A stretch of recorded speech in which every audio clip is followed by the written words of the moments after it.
Let me get the background music off. Hey, it's me, Vicki Marie. How is everybody? Happy Saturday evening. Well, depending on where you are, of course, depending on where you are.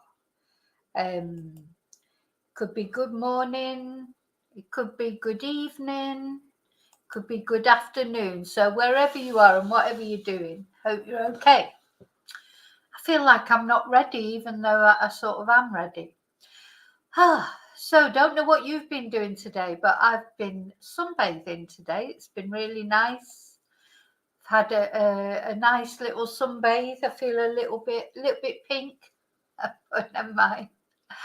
And it's been a good day today because Manchester City won 5-1, I think it was. Manchester City won. And then, of course, well, as far as I'm concerned, brilliant results in the local elections in the UK.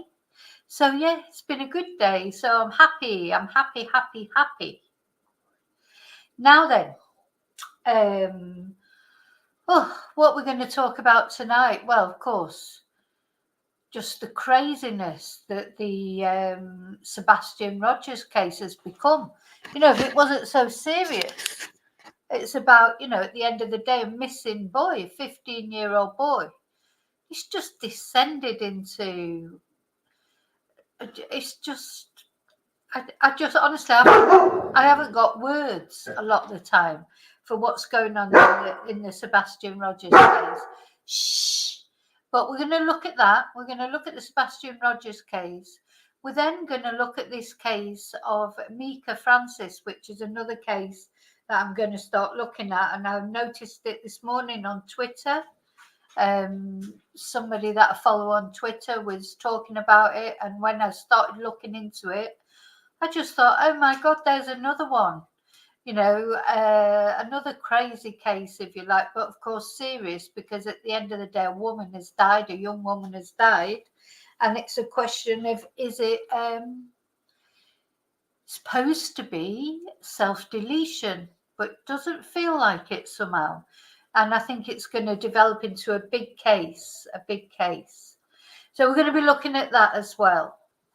And we're going to have just a little look at, do you remember Gypsy Rose, the girl that was released from prison just recently after she'd, served her sentence, very short sentence, for conspiring to murder her mother.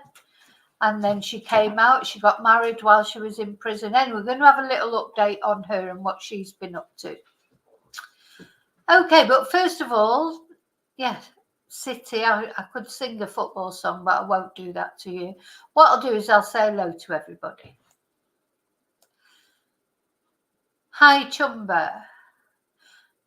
Hi, Rio. So it's Formula One, is it, tonight? Well, I'm about as interested in that as, but I know you are. So I hope your man wins. Hi, David. Hi, Amethyst. Hi, Ocean. Hi, Daniel. Hi, Tracy. Hi, Jackie. I'm getting them. Come down. Hi, Charlie.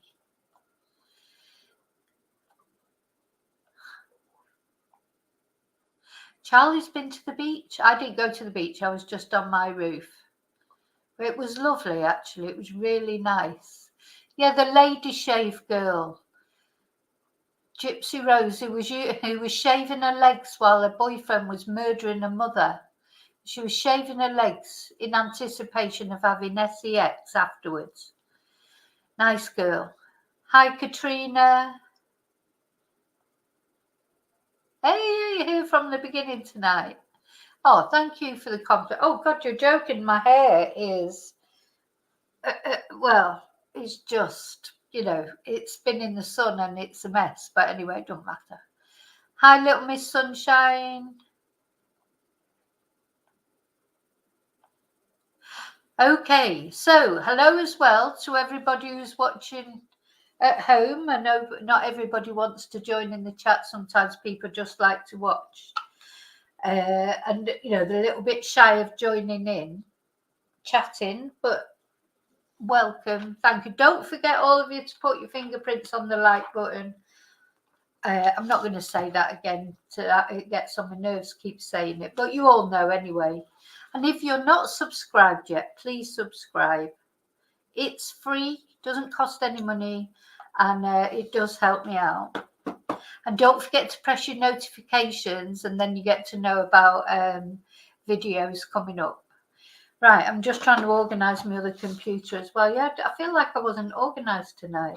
Because what I did, I was on the roof sunbathing, and then I fell asleep, not on the roof, but down here. So I didn't actually wake up till 8 o'clock. So I'm not going to sleep well tonight, am I?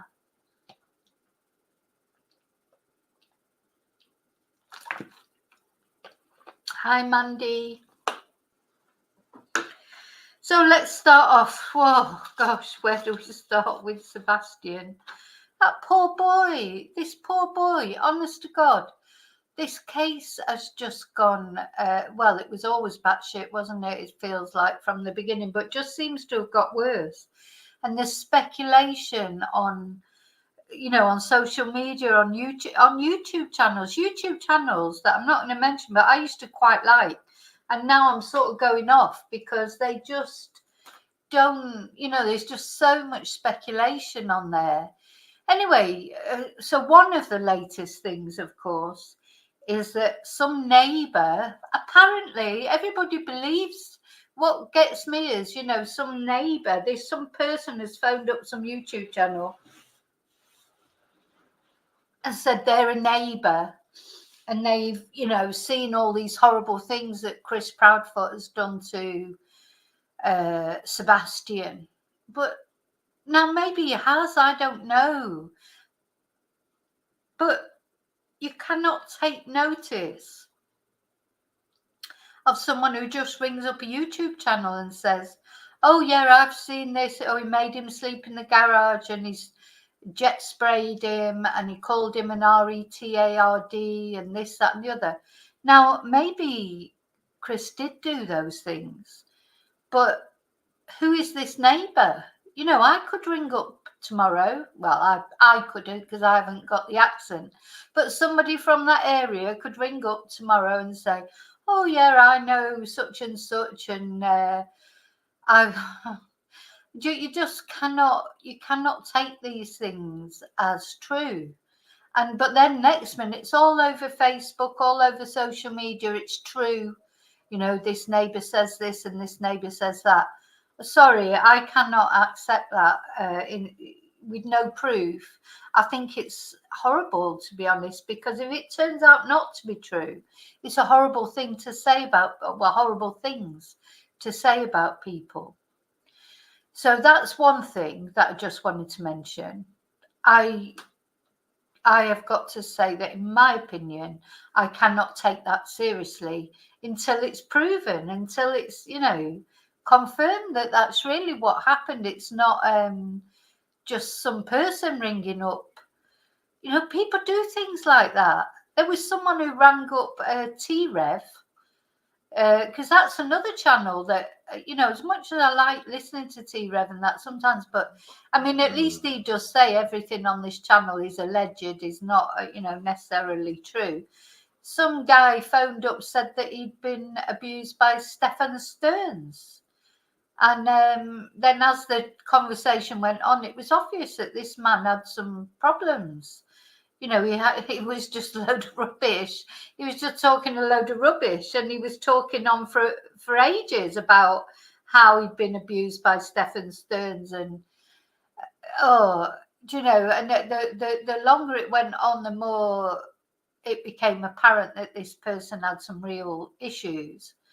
Now, that's T-Rev's type. That's what he does on his channel. People ring in and he just lets him talk on, and fine. But, you know, sorry, I don't really like that sort of thing, because there'll be other people that be out there taking it as gospel, thinking it's true. So anybody could ring up these things and say anything. And I think you've always got to think, well, I wouldn't like that if that was me, you know, if they were talking about me, you know, just making things up. And, you know, it's bad enough sort of what the whole shit show that's going on with Sebastian without all this. So I don't think you can take those things seriously until they're proven. As much as you know, Chris Proudfoot, sometimes he comes over as like so arrogant, isn't he? And so, you know, doesn't always come over as the best type of person.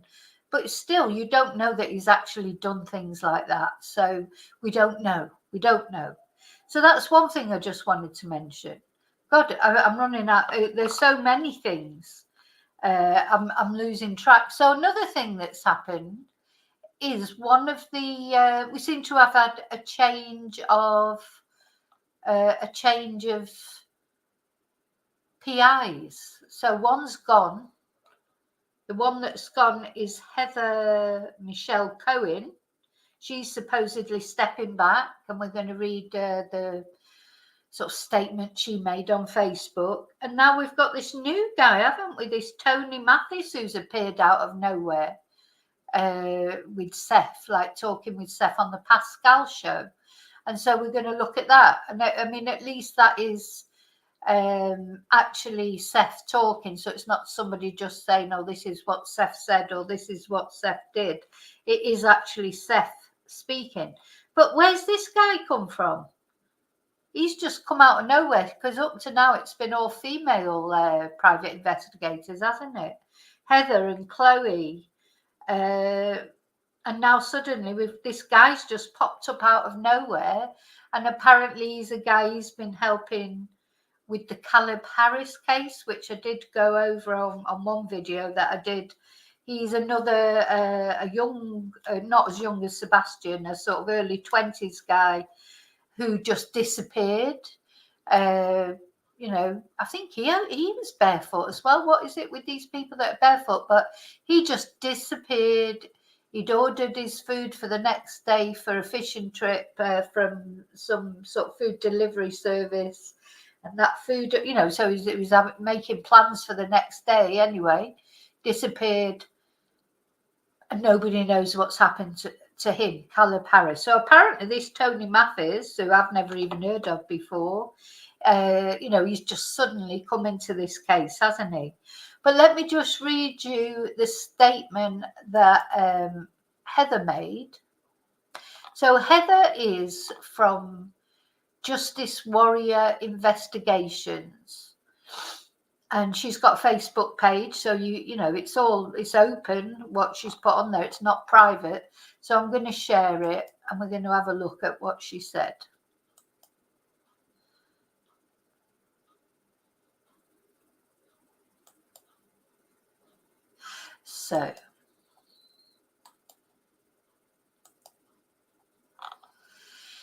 So yeah, Justice Warrior Investigations. Good morning, and thank you for all your kindness. Many of you have noticed how quiet we've been for the last few days, which must have been a shock, considering that we had previously been shouting from the mountaintops, so to speak, about the disappearance of Sebastian Rogers. Now, just before I carry on with that, and I just want to say, so then, of course, there was this photo of Sebastian up in North Carolina that has not been confirmed officially yet as either being him or not being him. So the police have not come out and said, yes, it's him, or no, it isn't him. Seth says he thinks it is him. You know, it's like curiouser and curiouser, this case, isn't it?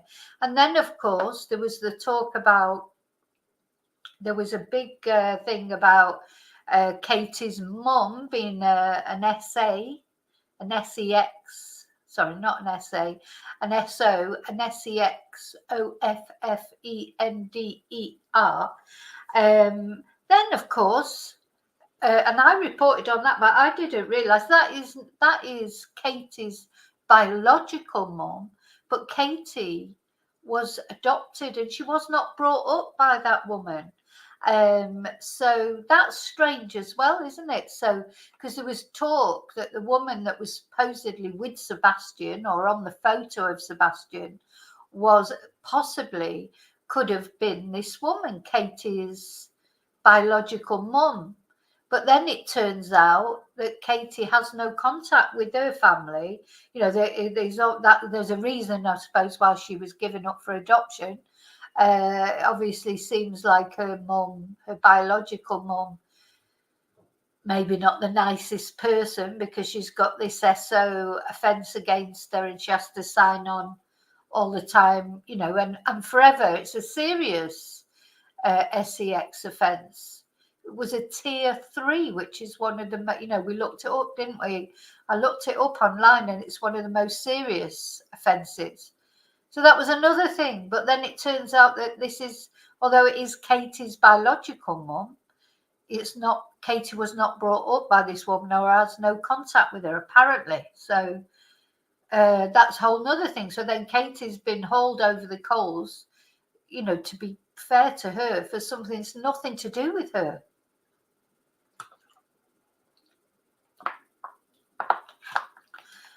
So just when you think nothing else can come out, something else comes out. And then, of course, it turns out, and I've said this right from the beginning, Seth, he's a lot older than Katie. Katie was only 19 when she had Sebastian. So how old was Seth when Katie and him got together? You know, he's quite a bit older than her, you know, so, you know, it's all been all over the Proudfoots are terrible and Seth is a saint. I haven't, right from the beginning, I haven't thought that Seth was a saint, to be honest. Nobody's a saint, to be fair, are they? You know, they're just not. We're all human beings with our own sort of failings and frailties, and we've all got past things in our past. Some people's pasts are worse than others, but you know, it's nobody's perfect. Anyway, so and then of course Seth was all over social media. Chris Proudfoot, he's been all over social media, and he got really angry, didn't he, in that YouTube interview that he did, and so it's just been chaos, hasn't it? Anyway, so this Justice Warriors investigations, this lady Heather, this is what she says. She says, I apologise for my vague answers and sometimes lack of an answer to all your messages. You've all been so supportive and you do not deserve to be ghosted. So I'm going to put this here, and I pray that you'll get behind the new direction of the case. So the new direction, so apparently this case is going in a new direction. Well, what was the old direction? Because I don't even know what direction this case has been going in, to be honest. As you probably already know, Tracy and I came into this case on April the 15th. My style of investigating is an in-your-face tactic that is meant to draw people out and get to the bottom of what is going on. Hi, Misty.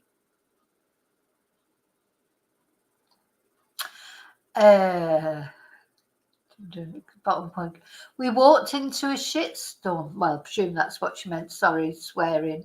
That had been brewing for some time, and things got really out of hand. Aside from the public outburst on web sleuths, the public did not know what had occurred behind the scenes. What? You know, what has occurred behind the scenes? What the public saw was the tip of the iceberg, and I was becoming extremely concerned about how far things would go. Whether any of it actually had anything to do with Sebastian is debatable. Some say yes and some say no. What? Regardless, someone needed to step in who would calm the storm, and that person is Tony Mathis.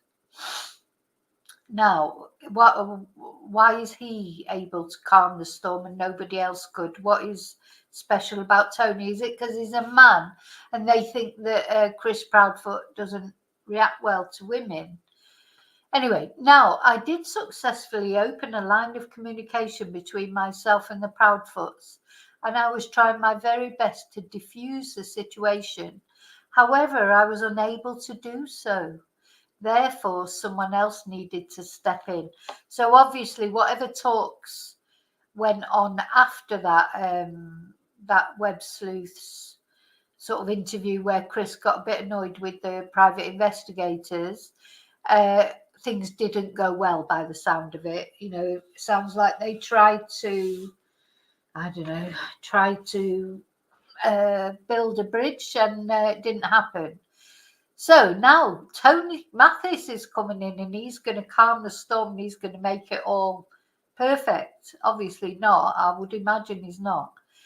I was unable to do so, therefore someone else needed to step in. I wish him the very best, and I agree that although transparency with the public is necessary to some degree, in this case there are some things that are better kept close to the vest. Well, do you know what? Really, everything should be kept close to the vest. I mean, it's too late now. It's too late now because Sebastian's been missing since February the 26th. It's been all over, you know, YouTube channels and God knows what, and we still don't know what happened in the lie detector test, Seth's lie detector test on Nancy Grace. We still haven't had the results of that. The thing is, although they've released a lot of information to the public, it's only been the information that they've wanted to release, but it has confused the case, hasn't it? Really, they should have said nothing. I just can't imagine if my son was missing that I would be on YouTube channels sort of gossiping about it. Like, and I say this about all of them, not, you know, I'm not having to go particularly at Seth or particularly at Chris or particularly at Katie. Why would you do that? Anyway. I'm going to comment on one thing regarding Katie. I don't know what happened on February the 26th, the day that Sebastian seemingly vanished into thin air. However, I've seen some things about her past that breaks my heart. She is being chastised over something she had no control over. Unfortunately, we don't get to choose our parents. No, and I agree with that. I completely agree with that. When I found out that you know, because that was that about her mom was all over the YouTube channels saying about, oh, you know, this was nobody made it clear that it actually wasn't her biological mum, and that Katie hadn't been brought up by that woman. Nobody chooses their parents. You know, you can't, you just get plopped out into, you know, if you're lucky, you're plopped out into a nice family. And if you're not lucky, you come out into a not very nice family, and you just have to, you know, people have to make the best of it, don't they? So try and have some empathy, at least pertaining to that aspect of all this. That's all I'm going to say about that. Lastly, I have heard, or many are asking, if I'm still working for Seth. With recent developments and with Mr. Mathis taking over. So he's taken over, Mr. Mathis. I am stepping back. Justice Warrior Investigation Services are always available to him, Seth, I presume she means, if or when he needs us. But to answer your question, we are no longer under a retainer. We do believe that the photo at Grandfather Mountain is Sebastian. And and until we know one way or another, there isn't much we can do. If it is Sebastian, this would become a federal case, and we would be thrilled for the FBI to take the lead. Hi, DMV.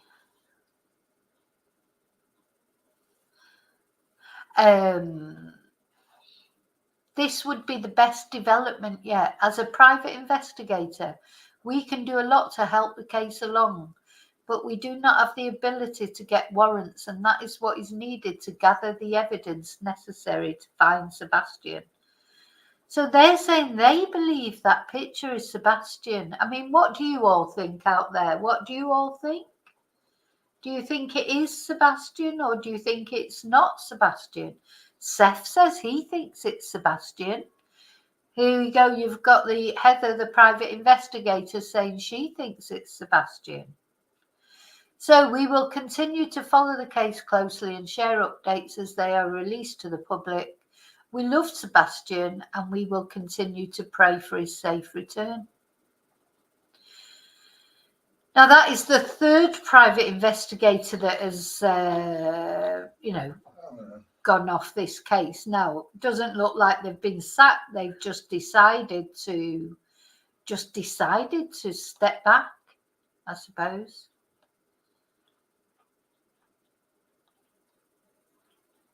Yeah. So what do you all think? Do you think it's him? The picture in Carolina? Anyway. So in the meantime, so that's something else that's happened. Then Seth went on with his new private investigator, with this Tony Mathis. He went on the Pascal show, didn't he? So we're going to have a look at that interview. Green heart emojis, which of course is always appreciated. So don't forget to subscribe to Pascal. Actually, I haven't liked this video. I need to like his videos. I'm coming, okay? Because we do need to get the word out here. Right, let's. You have a lot going on for yourself. Being well over 60 about the photo. I was hearing that it could be AI, all that. Yeah, so this is the photo, of course. This woman, I don't know who this woman is, if she's absolutely nothing to do with anything, just a woman that was out on a day out there and was just walking past. I feel sorry for her because she's been all over bloody, she's probably nearly as well known as Sebastian is now.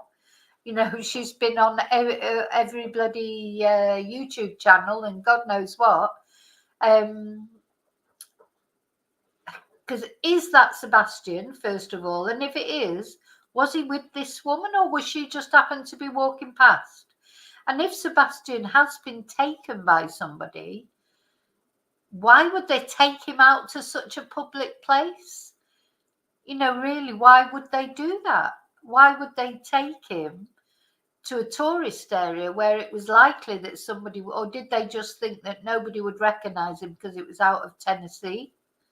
I mean, it's crazy, isn't it? Hi, Yvonne.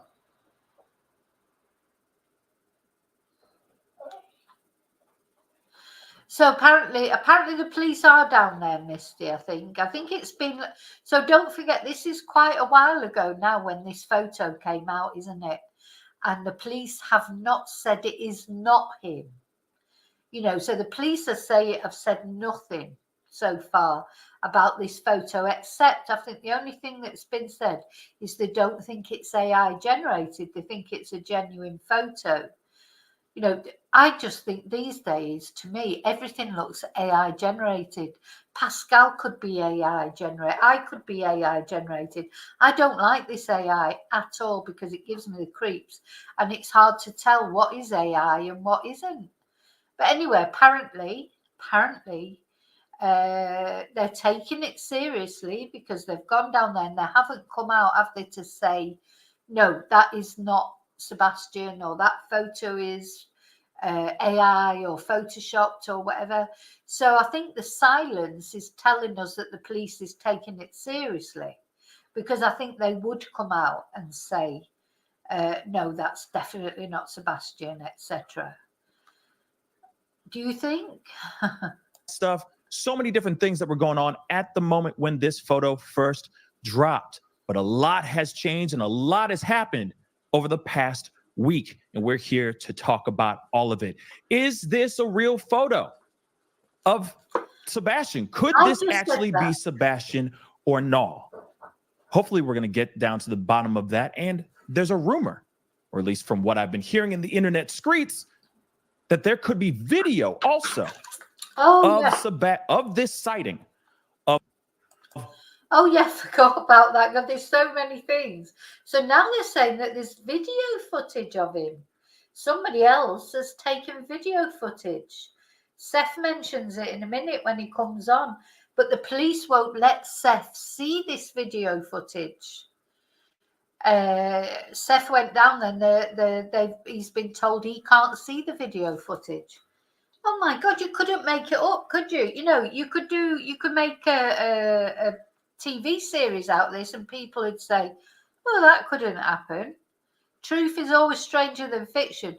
But at the end, oh gosh, and that reminds me, the bloody candle. In the middle of all of it is Sebastian. He seems to have, where is he? Where is he? Is he safe? What's going on? Are we going to, is it just going to suddenly, we're just going to get a news flash, which will probably be from some YouTube channel or whatever, saying, sorry, I've lit the candle. Are we just going to get a news flash saying Sebastian's fine? I hope that is Sebastian, because he looks okay, doesn't he? He doesn't look, what's the word? He doesn't look worried. He doesn't look, and apparently the person who took the photos said he wasn't, uncomfortable. He seemed comfortable, but how you would know, I don't know. But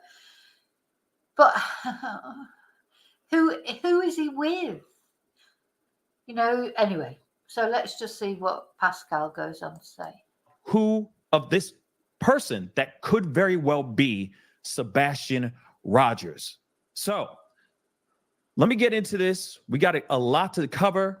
We got a very little amount of time to cover all of this. We got a lot to talk about.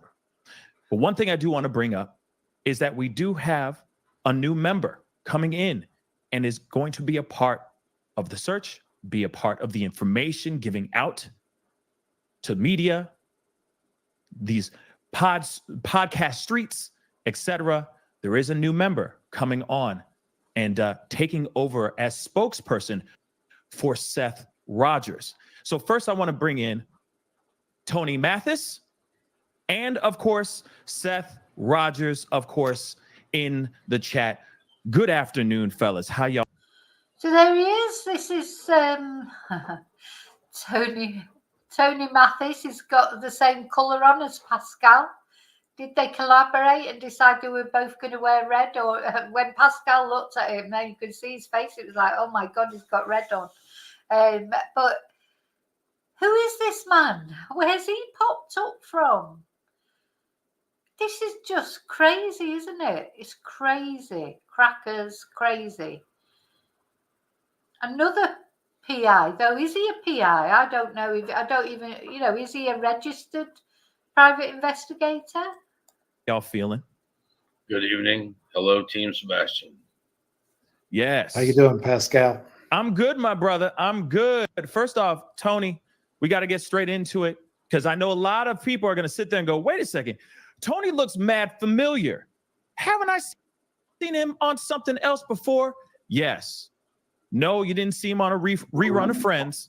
You were seeing him on the most recent case that he's still on and still a spokesperson for Caleb Harris.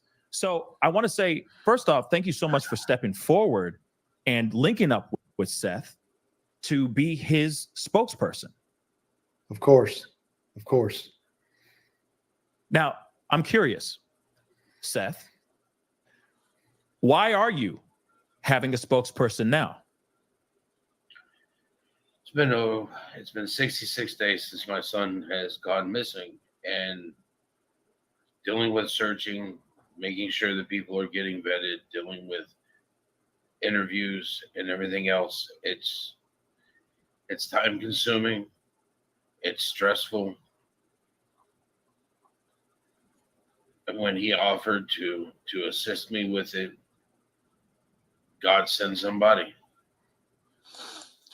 Now, so Seth is saying that, but of course he has had lots of other private investigators helping him because he said it was stressful and time consuming. And so it sounds like this guy, Tony Mathis, has reached out to Seth. Now, Okay. Tell me what you think about this, please, because I just feel bad that I get bad thoughts about all of it, but it all just seems really mad to me. That's what's up. Now, and I love that there is going to be this new alliance. You got Tony coming through, and he's going to speak on behalf of the case, because I know that you have a lot going on for yourself right now, Seth. I mean, as far as just being on there, boots on the ground, trying to find Sebastian right now, there's a lot going on. You know, you're traveling quite a bit. There's a lot of chaos, and there's got to be someone who can actually be connected to the media while you go out and do what you need to do. So, Tony, welcome to The Search. Welcome to the story. How's it been so far with this whole thing right now? It's been good. I mean, Seth and I have gotten close. I've had some good conversations with him. I've also had some good conversations with Chris and Katie.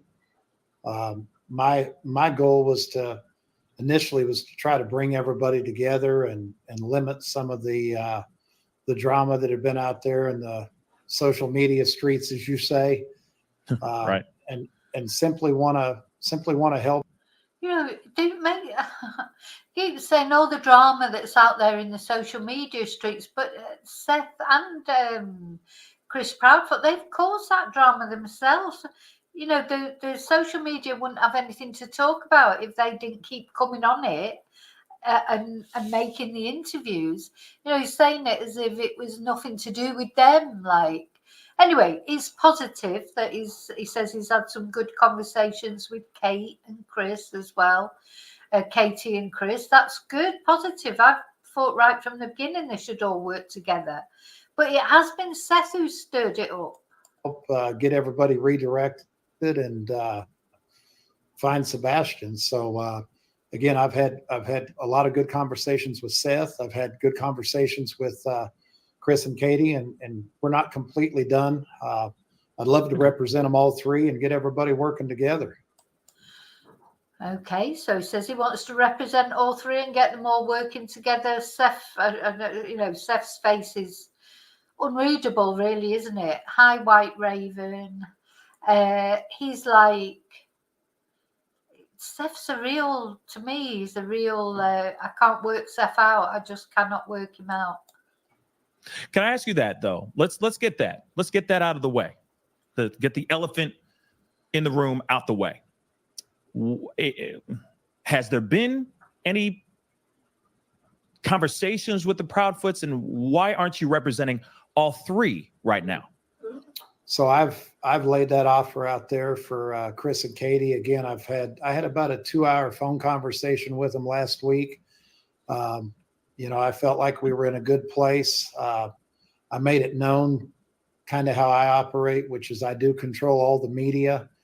I really would like, as I've told Seth and I told Chris the same thing, told Katie the same thing. I really would like them to be out from in front of the camera. I think there's been a lot of drama, a lot of deterrence from finding Sebastian. And really, I'd like to take control of that for them and get everybody united to finding Sebastian. So, you know, one of the prerequisites when we do an interview is, as I told you earlier today, is, you know, if I was representing Chris and Katie and I was doing an interview with them, there would be no talking about Seth. And when we do an interview with Seth, we're not going to discuss Chris and Katie. We're not going to throw darts at each other. I'm going to lead by example, and we are going to focus. Who is this guy? Do you know, just listen to him talking there, and I'm going to take over and I'm going to do this, that, and the other. I don't know if that will go down very well with Chris Proudfoot. So I don't think it would go down very well with me. I mean, who is this guy who wants to take over everything? You know, who is he, and what is he getting paid? I mean, what's the deal with it all? Focus on finding Sebastian, just like we're focused on finding Caleb on the other case I'm working on. So blessed to be a part of this, and I think we got a lot of work to do, but I'm up for the challenge. No doubt. No doubt. Bet you are. Seth, anything you want to add on top of what Tony just said? His goal is my goal. To keep Sebastian in the forefront. Sebastian is the goal. Everything else is a distraction. We just want to find Sebastian and bring him home. But he's the one who's made most of the distractions. Well, certainly in the beginning, wasn't it? It was Seth coming out with all the dirty laundry came from Seth. We wouldn't know all these ins and outs of things unless it was for Seth. And all the things about Sebastian. Poor Sebastian. Well, I mean, obviously, I hope that is Sebastian. And I hope he, but it's not going to be very nice for Sebastian when he finds out that his whole life has been all over social media because of Seth. It's not going to be very nice for him to find that out. Right on. Right on. I think we all can agree on that, right? Every single one of us that's in the chat. I mean, even so, I know that there's going to be some pushback, some people that feel some type of way about anything about this case, but we can all agree. We can all agree on that one thing, which is bringing Sebastian back home. So let's talk about Sebastian. There's been some new information, some photos, or at least a photo that recently dropped. And I want to share this with you guys because, of course, I know you guys already know about this, but I want to confirm a few things. Okay. So here is the photo itself. Okay. Of course, this was found, or apparently there was a sighting at the visitor center at the Grandfather Mountain, Linville, North Carolina. Now, I'm very interested to know, in your personal opinion, Seth, since we have you here, do you believe this to be a sighting, like a legitimate sighting of Sebastian? I believe so.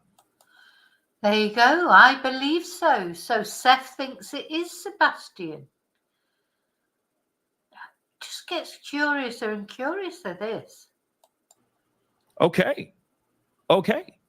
Now, I know that I jumped in my vehicle and drove to North Carolina. I'm glad you mentioned that. So you drove all. Yeah. So Seth got in his vehicle. I love the way the Americans say vehicle. And he drove to North Carolina, all the way to North Carolina. So, yeah, he does think it is him. All the way down to North Carolina to the actual space, to the place where this photo was taken.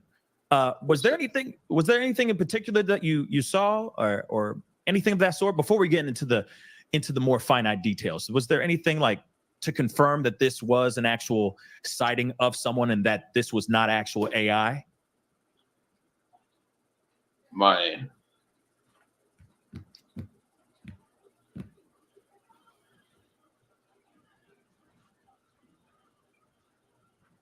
You there, private Seth? investigator, she did reach out and spoke to the person who took the picture Mm-hmm.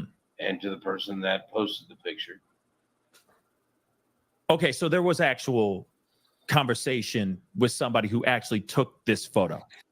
He's definitely not talking as much as he usually does, Seth, isn't it? Sometimes I wonder if somebody's sending him a message then. Maybe that Tony Mathis was sending him a message and saying, don't say anything or just say this or whatever. Because he's obviously been told to keep his mouth shut a little bit. Right. Okay, so Tony, do you mind expanding a little bit on that for us? I was not involved I was involved in the conversation with Seth while he was almost all the way to North Carolina. Okay. And I told him that when he got there that he was probably going to be disappointed, that they probably would not. This is when we had heard there was footage. And I explained to him that they were probably not going to share the footage with him. And when he got there, he kind of figured out that that's what the situation was. And I explained to him that it was new information, and until it was vetted, it was going to be held close to the chest. And quite frankly, I completely understood why law enforcement was doing that. And when they vetted that information, if it was information that they deemed to be relevant to be disseminated, then it would be disseminated to Katie and to Seth. But we've got to verify that is him, and they've got to do their homework, and we've got to be patient. But I completely understand why Seth, if I was a father, I'm in my vehicle and I'm on my way there just like he was. Yeah, no doubt. He used it as a great opportunity to hand out flyers, create some awareness, ask some questions. And, I was certainly proud of him for getting in the vehicle and heading right there. No questions asked, because that's the same thing I would have done. Right on. So when it comes to Seth, real quick, the conversation that your PIs had with the person who actually took the photo, what exactly did they say? What was the interaction like? How did they get this photo taken? So on and so on. I wasn't privy to that conversation. My private investigator already knew that I was going to want the picture vetted, and she reached out. She did that prior to me asking. So when I turned around and asked her, she said she had already vetted the picture, and okay, loaded up and headed up there. When I got there, Tony was right. They would not let me see the video footage. So I took that opportunity to hand out flyers. Nobody knew my son was missing to begin with. So, of course, they wouldn't let him see the video footage because, I suppose they wouldn't want him interfering in the case, would they? So it's just, if they've got video footage, do you think that suddenly, any minute now, I mean, it could literally be now, or in 10 minutes or half an hour, 'cause it's daytime in America, isn't it? Do you think that suddenly we're just going to get like a news flash that Sebastian has been found? I hope so. Oh, I hope so much. It is North Carolina. It's outside of Tennessee. But I used the opportunity as I went up there every time I stopped for. Yeah, DMV, there must be CCTV, surely, at a tourist place like that. You'd think there would be, at least in the car park or, the cafeteria or whatever. There's CCTV everywhere now these days, isn't there? But of course, there may well be. So, this is what I'm saying. It may well be that any minute now, just suddenly there'll be a news flash that they found him. For gas, use the bathroom, anything, hand out flyers the whole way up and the whole way back. Well, I mean, I'm glad that you used your resources in the best way possible, right? And kept spreading the word even when you were down there and all your path back home or back to Tennessee. But can we talk about that for a second? So you went all the way down there, right? You went all the way down to Linville, North Carolina, right? Because you saw this photo, you believe that it is to be that of Sebastian. You go down there, you ask, can I see the photo or can I see some footage? And they said no. Why did they do that, Seth? Do you know? It's under investigation. They informed me that law enforcement had told them not to share the video until everything had been vetted. From my understanding, TBI reached out to North Carolina, what they classify as SBI, and asked for their assistance. And interesting. It's under an investigation. They're not going to show it. They're not going to release it. But I feel like naturally a lot of people are going to react the same way. I'm thinking in my head. It's like, this is your biological son. You have rights, don't you? So why wouldn't they let you go and see this footage? Tony, can you expand on that a little bit? So I broke this down for you earlier today, and I broke it down for Seth the other day, and Seth can answer this question as we play through this. If they show that video to Seth, and that video shows Sebastian walking into a vehicle and getting into a vehicle with a stranger, and Seth catches a glimpse of the license plate on that vehicle, Seth, what would you do in that situation? Retrieve my son by any means necessary. Exactly. By any means necessary. So yeah. That's why. Okay. So that makes sense to a certain extent, but I feel you on. Is it just me? I just feel like I'm back in the parallel universe again. This guy's just popped up out of nowhere, and suddenly he's like the all-seeing, he's like the bloody oracle of this case, and he's just literally popped up out of nowhere. Who is this guy? Just, Honest to God, am I dreaming, or is this really all really happening? Seth's side, my knee-jerk reaction would be, I'm knocking on that door. Okay. They're gonna know my presence like lickety split, right? But I do get it that they want to make sure everything is properly vetted before they release any type of information. But it's been a week now. So what's taking so doggone long? Tony? Well, there's a lot to it. I mean, they've got to first verify that of who took the picture. They've got to do their homework on that. They've got a video. They're gonna probably have to get some subpoenas.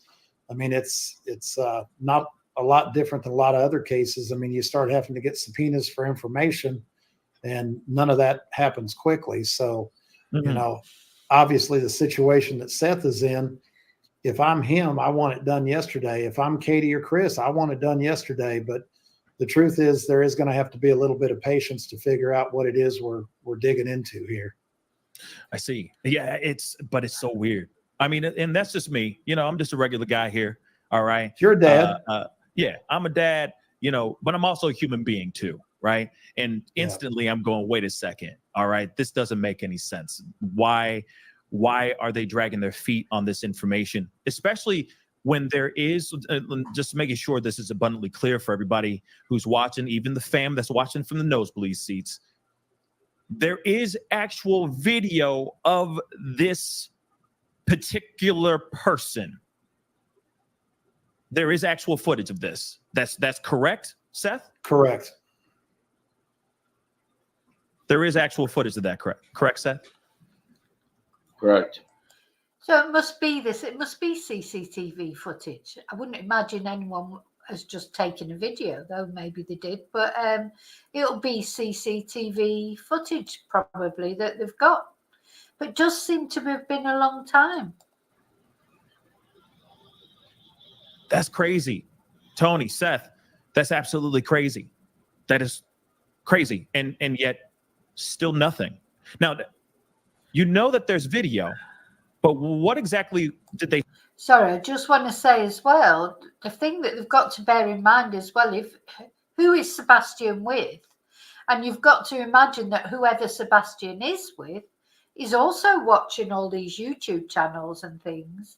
So knows that this picture is out there and has known that picture is out there. And can that be dangerous for Sebastian, depending who it is that has him? I mean, let's hope someone has him that, you know, cares about him, because sometimes, well, they must, I mean, if they've taken him out to a tourist place like that, they must care about him. He's not like tied up in a cellar somewhere, is he? But, you know, is that going to put Sebastian in danger, that now whoever that person is knows that the police are on to them? I mean, God, it's just so weird, the whole thing. They say about it. How do you know that there's video in the first place? Seth, I'll let you take that. Well, they have security cameras. Oh, there you go. So somebody came to you, but somebody came to you and actually said, yes, there's actual video footage.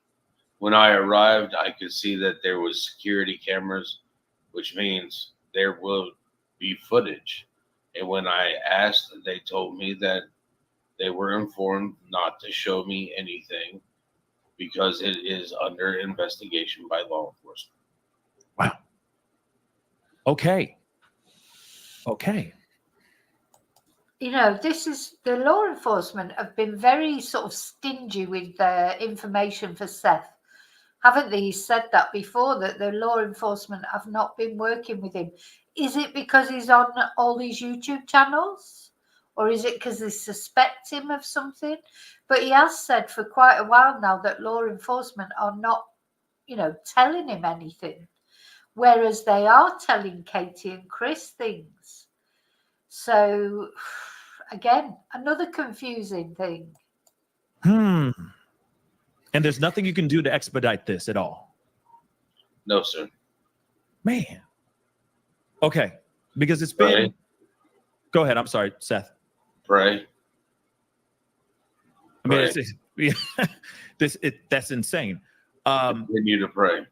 You can only continue to pray. So then, okay, let's talk about the person that your PIs talked to and all that. I mean, have you guys kept in touch with this person? Have they run into this particular person again? Or is it just a one-time type of deal when it comes to this photo right here? They were just in that spot, took a picture. They were up there to enjoy Grandfather Mountain. Okay. Can we discuss a little bit about the woman in this photo? Because I know that there's been a lot of theories, a lot of speculation on this particular woman. Is there any leads as far as who this woman could be and all that? No idea who the lady is. We don't even know if she was with the gentleman or not.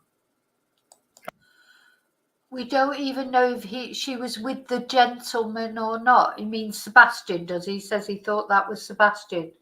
So we don't even. So yeah, was that woman just walking past?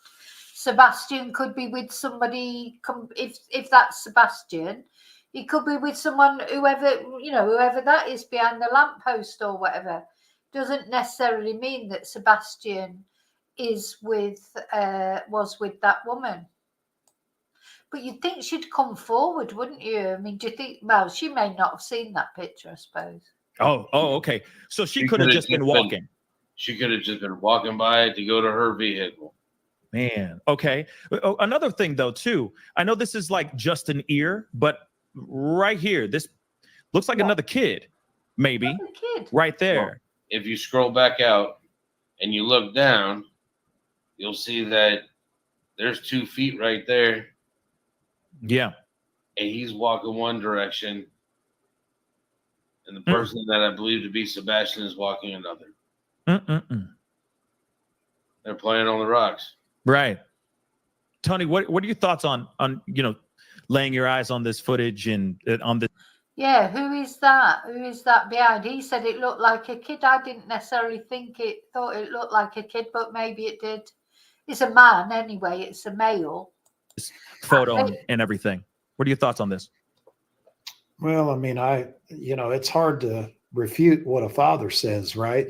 No doubt. I mean, he believes it's his son, then that I'm going to support him in believing that. I told Seth when I first saw the picture, without any AI test done or anything like that, that I believed that it looked like Sebastian's posture. I believed that there was a strong possibility that it was him, but nobody knows like the biological mother and father. And if he says that he believes it's him, then I'm going to support him in that. Yeah, no doubt. Let me ask you this then too. Seth, any word from the Proudfoots about this photo? Do they believe this to be Sebastian, or do they think different?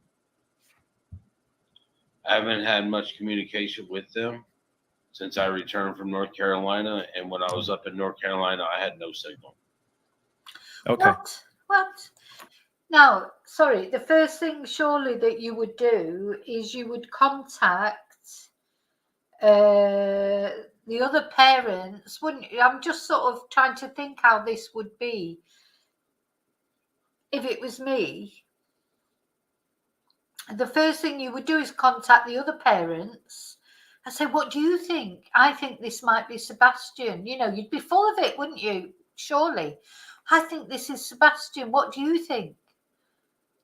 Even if he didn't do it himself, through his, he's got bloody that many private investigators. Surely one of them could have. Sorry, this all just seems really weird to me. So the first thing you think, I know there's some of you out there that share custody of your children. Wouldn't you, if your child went missing and then there'd been a sighting and you thought it was them, even no matter what your relationship was with the other parent, you might not normally get on brilliantly or whatever, surely you'd be saying, look, have you seen this picture? What do you think? I really think it's them. Just all seems weird to me. The whole situation just seems strange. Okay. Man. Okay. Well, hopefully you guys are going to have a conversation soon, right? Correct. where y'all have signal at the same time, because hopefully you guys are going to still work together. Yeah, there don't seem to be any rush to do that. Oh, I didn't have any signal while you go somewhere where you had a signal, borrow someone's phone, or think, oh, I haven't got a signal. I have to wait a day until I get home before I can talk about this. For fuck's sake, your child's missing. You're gonna. There's no urgency. Where's the urgency? Together, that alliance is still prominent, right? Correct. Okay. Well, I mean, fingers crossed, real talk. Fingers crossed for that, for sure. I got a couple questions. There's some people who have some super chats that want to ask some questions here really, really quick. Like I said, it's not going to be a super long conversation, guys, but I just wanted to give you guys the update, introduce you guys to the news spokesperson, and talk about this sighting here. And I appreciate you guys blessing us with your time. Real talk. Seth, Tony, we really do appreciate it. Real talk. Michelle says, thank you so much. Sebastian Strong, all day. We agree. All day. Just like Pascal, I would definitely, your fan base is Sebastian's army. They are Team Sebastian.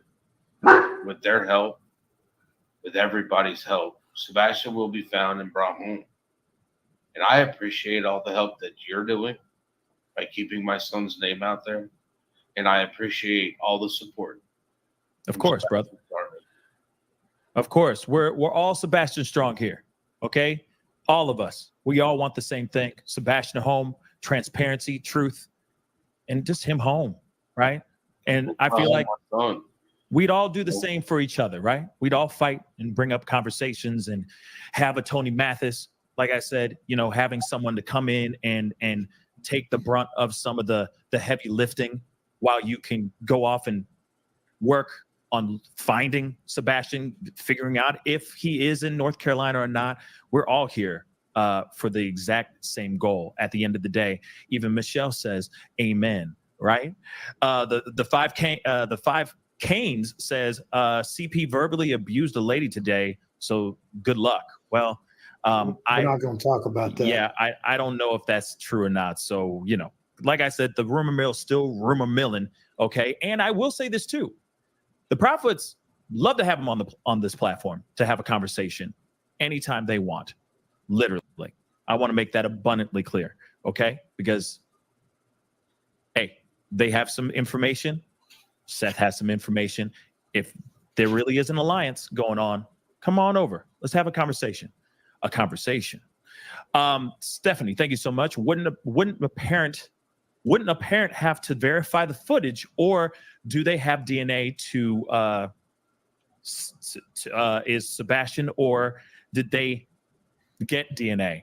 I think that the question is, wouldn't they have to verify footage by a parent? That's actually a good question.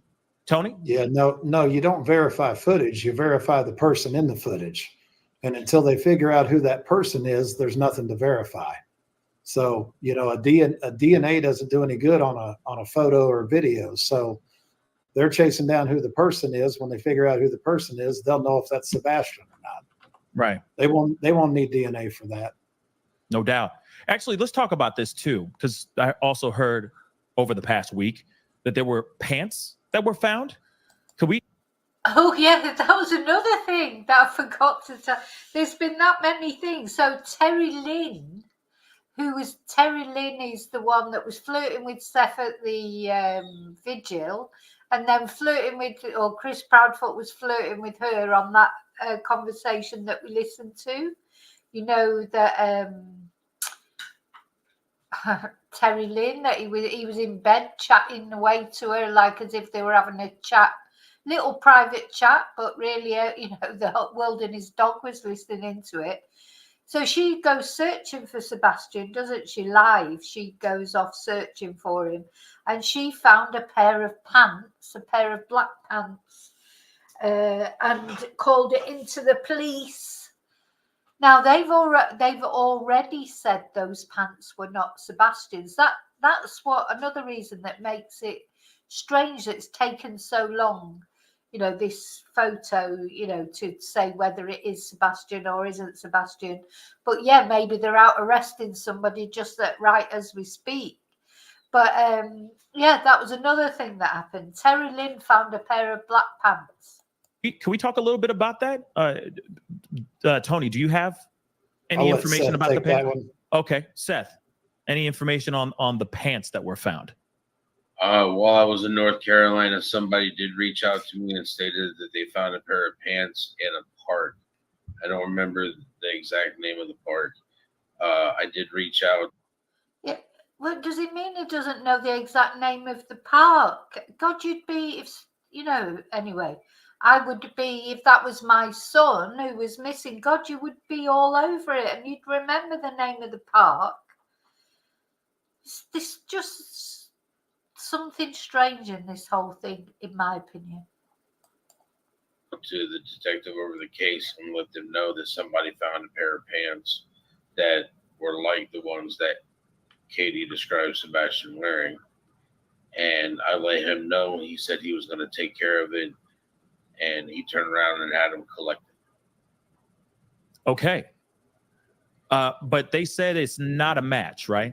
There's no connection. Correct. They let me know the next day that they were not Sebastian's. How did they know? From my understanding, it was the wrong size. Wrong size.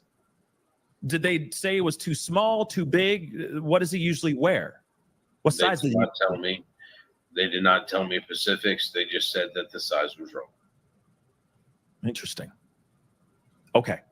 But I definitely would like to extend my thank yous to the two lady officers that went into the river, into it, and fought off the deadly moccasins and ticks that the other gentleman wasn't.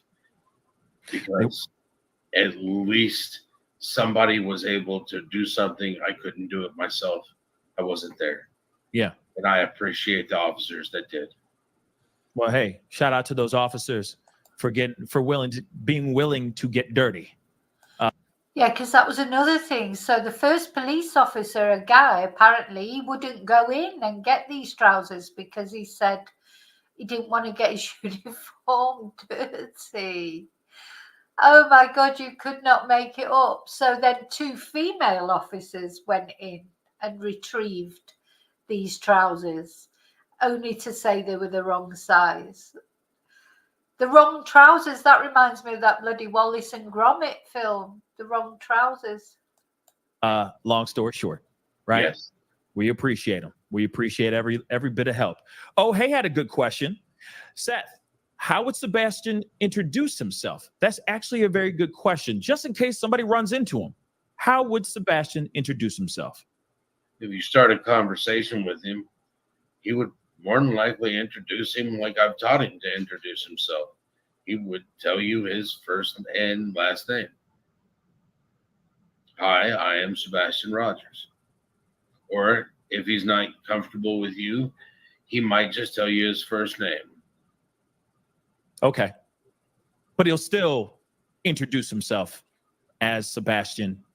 He wouldn't use some sort of nickname or anything else. No, he never liked any of the nicknames I gave him. What were some of the nicknames that you would give him? I like to call him my Padawan, and he really didn't appreciate that. He thinks he's a Jedi Knight. Yeah. He's just not on the council yet. So, that's one of the things. Okay. So just in case anybody's out there, now you know what not to call him. How's that? Okay? Don't make him pull out the lightsaber. Don't let him do that. God forbid. Don't do that. Okay. Michelle says, amen. Tell him, Seth. Marlena says, did Sebastian ever go by Seb? No. Okay. That's good to know as well. A65 Picker. Thank you so much. Sebastian's glasses arm connect to the top to frame. Kid in pic, glasses at the moment connects in the middle of the frame. I see what they're saying. The glasses, where the frame is attached. I guess usually the arm of the glasses are attached to the top of the frame, but in this particular photo, they're in the middle of the frame. Last year he went through, because normally when he gets glasses, he gets two frames at least. Yeah. Because I personally remember Katie asking me, I think we replaced his glasses 6 times last year. Wow. So 6 times. I mean, wait. So it's 6 times, meaning they just kept breaking 6 times in a row, or like he just wanted to change his swag a little bit? The look, he falls asleep with him in the bed and then rolls over on him. I mean, he's a kid. Yeah. He's out there playing gym class, and a couple times I think he's taken a basketball to the face, and we've had to replace his glasses before. Okay. Oh, bless. So a couple of times he's had a basketball to the face and they've had to replace his glasses. Bless him. He doesn't understand that glasses cost a lot. But what kid does? Yeah. True. Well, I don't know that Seth has had to pay for any of those glasses, because has Seth been actually paying any money towards Sebastian? An active kid, they're going to go through, and they wear glasses every day. They're going to be going through some glasses. That's some real talk. Flower, thank you so much.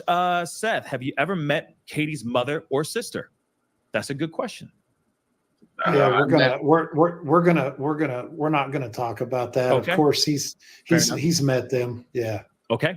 It's been like 12 years since I've met any of their family, and right after the divorce, there was no reason for us to really keep in contact. Makes sense. I just know that, yeah, there's a lot of speculation and questions about all the, this photo and all that too. So I get it though. And respectfully to your group, Pascal, it's going to feel like a big change, but we have to prove to each other, as we're talking in different venues, that we are committed to focusing on Sebastian. And any conversation that goes from Seth to Chris and Katie, or from Chris and Katie about Seth, it's just not productive. Yeah. No, and I agree. I 110% agree. Go ahead, Seth. I agree. I mean, in order to keep this about Sebastian, we need to only talk about Sebastian. No doubt. No. I tell you what, this is going to last 5 minutes, this Tony being in charge. Because he's totally taken over, isn't he? He's like, and I do think he's right, to be honest. And I thought that right from the beginning. It should be talking about Sebastian, not talking about Chris and Katie, and the same the other way around. But it's just that I can see this is going to wind Chris up. It would wind me up. He's just sort of taken over. He's like, he's in charge now. He's in charge, completely in charge. No doubt. We're working together. It may be tenuous at times, but we're still working together. And the goal is Sebastian. And I agree. As long as the goal is the common goal, right? Finding Sebastian, no mud being slinging back and forth, nothing getting murky. We're just here to find Sebastian, right? And I think there's a lot of people that want to show you some love, like Kimberly saying, Seth is such an amazing person. May God bless him abundantly, praying for Sebastian to be returned home safe and soon. Thank you, Miss Kimberly. Yes, Primrose. Seth, praying every day Sebastian is alive and you are reunited with your son soon. Much support and love to you. May you remain strong and find him ASAP. Yes, I think we all agree on that as well. Okay, when he comes home, hold on tight. That's what Sharon just said. Brandy said, we love you, Seth. Yeah, I think we're all, I'll fight you in order to hold on to my son. Okay? Yeah, no, it's going to be a beautiful thing when you guys are finally reunited. It's going to be a beautiful, beautiful thing. And I'm looking forward to it. Real talk. But there's a lot of people wanting to show you some love. Leslie saying, Seth, good luck. I hope your heart helps find Sebastian. You have hundreds of us who care, and you have chosen well with Tony. Much love. Thank you, Tony. Yes, Tony. Yes, I do appreciate you coming in and putting in the effort, because I know that you are working very, very hard and very, very diligently and very closely to the Caleb Harris case. but I know that the Harris family gave you the blessing to be a part of this case. And I think that's a very wonderful thing. It shows the character of the Harris family being able to share the wealth, if that makes I'd like any to say sense. also thank you to Randy and to the family. We've had many conversations, and I appreciate the fact that they are allowing Tony to help me find my son. Yeah. Yeah. I think adding Tony on is an amazing thing. For real. We got we not only got the mom and the dad's approval, we even got the grandma's approval. We call her Nana. We got Nana's approval. Well, shout out to Nana. What's up, Nana? I appreciate it. I'm very, very excited because this needed to happen. Okay, this most definitely needed to happen. Real quick, Miss Purse, I realized the gravity of this update. Now we know that Sebastian was last seen alive last weekend. Correct me if I'm wrong. We don't know that Ain't yet. got good. We don't know yet. We don't know yet. We don't know yet. Okay, this is just a father's intuition. Okay, this is just a gut feeling, and I hope it is. Now, real quick, before we continue on, because a lot of people just wanted to pour a lot of positivity to both of you guys. One thing I do want to ask you: where do you think if he's actually in that area? Have you guys thought about maybe any areas he could possibly be at? We don't really want to speculate on that. We've had some private conversations on that, but God forbid if it's him. I mean, it's just, I think there's an abundance of happiness right now seeing a picture of somebody that could be Sebastian alive. So we're going to hold on to that, and we're going to let law enforcement do their thing. And, we're going to talk a little bit more about law enforcement, Pascal, when you're ready to talk about it. But I'd certainly like to see a little more transparency there. And I'm not speaking for the whole family when I say that. I'm speaking for Seth. Something that had occurred. I mean, what do you think the police think about all this? What do you think law enforcement think about all this? So this is now, he's gone through so many private investigators, and now this guy, who I don't think actually is a private investigator. I don't know, but what do you think? Law enforcement aren't going to tell him stuff, are they? Why should they tell him things? It'd be just like me phoning up the police and trying to get information off them. That law enforcement aren't going to give this guy information. I would also like Katie and Chris to have a little more information about what exactly is going on. And, I know that's not the major concern for Chris and Katie, but it is for Seth. I would like to get more information. Right now, I'm not going all in on law enforcement, but when I do, you'll know that I'm going all in on law enforcement. I'm simply saying right now. Oh, he's going to go all in on law enforcement. So that'll be good. That'll go down well with law enforcement. Him going all in on them. They're just going to turn around and say, well, who are you? That I would like more generalized information about what's going on with the case. Are they still believing that the kid just, walked out of the house and took off? Generalized things that don't impede the integrity of the case, because I think that what Chris and Katie and Seth know right now is not near as much as I'd want to know if this was my son that was missing. And I'll just leave it at that. No doubt. And of course, anytime you're ready to talk about what you just kind of tapped in on as far as law enforcement and what you want from them and all that, the floor is open. Just holler. Just let me know, Appreciate Tony. And, we will definitely talk, because I know that there's been a lot of questions about TBI, about local law enforcement, the lack thereof, and all that. I know that there's a lot that I'm hoping that having you involved will hopefully expedite a few things and get things moving a little bit faster and sooner, for lack of a better Absolutely term. phrase, you know.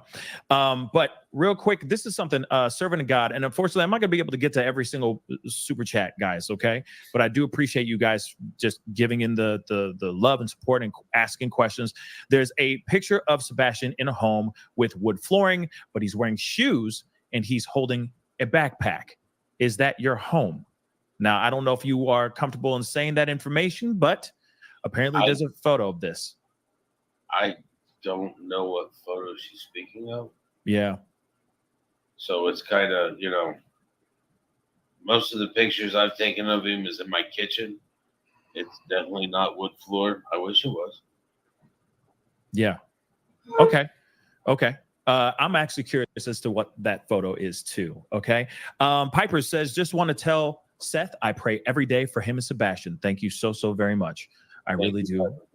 We all really do appreciate that.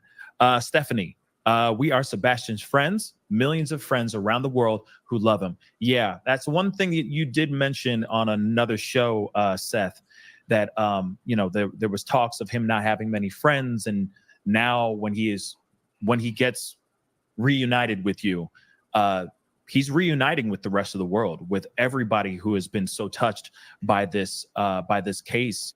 Yeah, but unfortunately, he's reuniting with the rest of the world who now know everything about him, about things that should be private, you know, about his,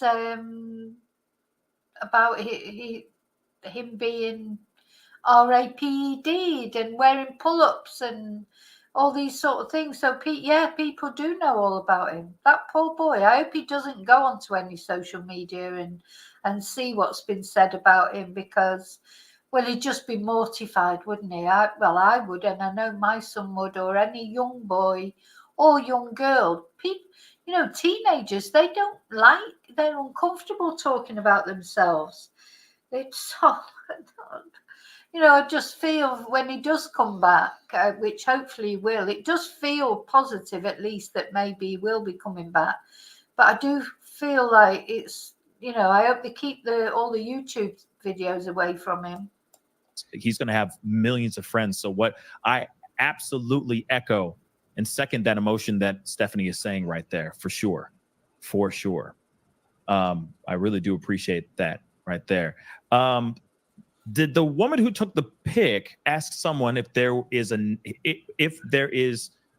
his name was Sebastian? And the person replied, no, his name is Dominic. We don't know anything about that. Okay, because that's news to me too, about that part as well. Okay. Rosie says, Lord is with you. He goes before you. He never leaves you, and he surrounds you with unconditional love. Amen to that. Amen to that. So Must says, has anyone in the footage come forward? That's actually a really good question. Have you spoken to anybody that was in this photo, or anyone that was maybe around it, aside from the person who actually took the photo? Have they spoken out or reached out to you at all, Seth? Not that I know of currently.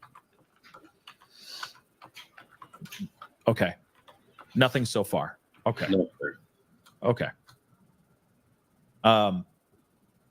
Let's see. Serenity says, I think if that was some other child, the parents would come forward and say it's not Sebastian. That's a good point. I agree. Sure. That's a very good point. I'm sure they would have to know someone who saw this photo, since it is everywhere. If my son wasn't missing and someone took a picture of him and thought he was somebody else, I know I'd be out there being like, that's my son. Please take the pictures down. Thank you. I mean, honestly, everybody would be coming out. Hot out the kitchen, man. Whoa. That's me. You know what I mean? So fast. In fact, there was people speculating that it was somebody else that was connected to the search and all that. Even that particular person stepped forward and said, no.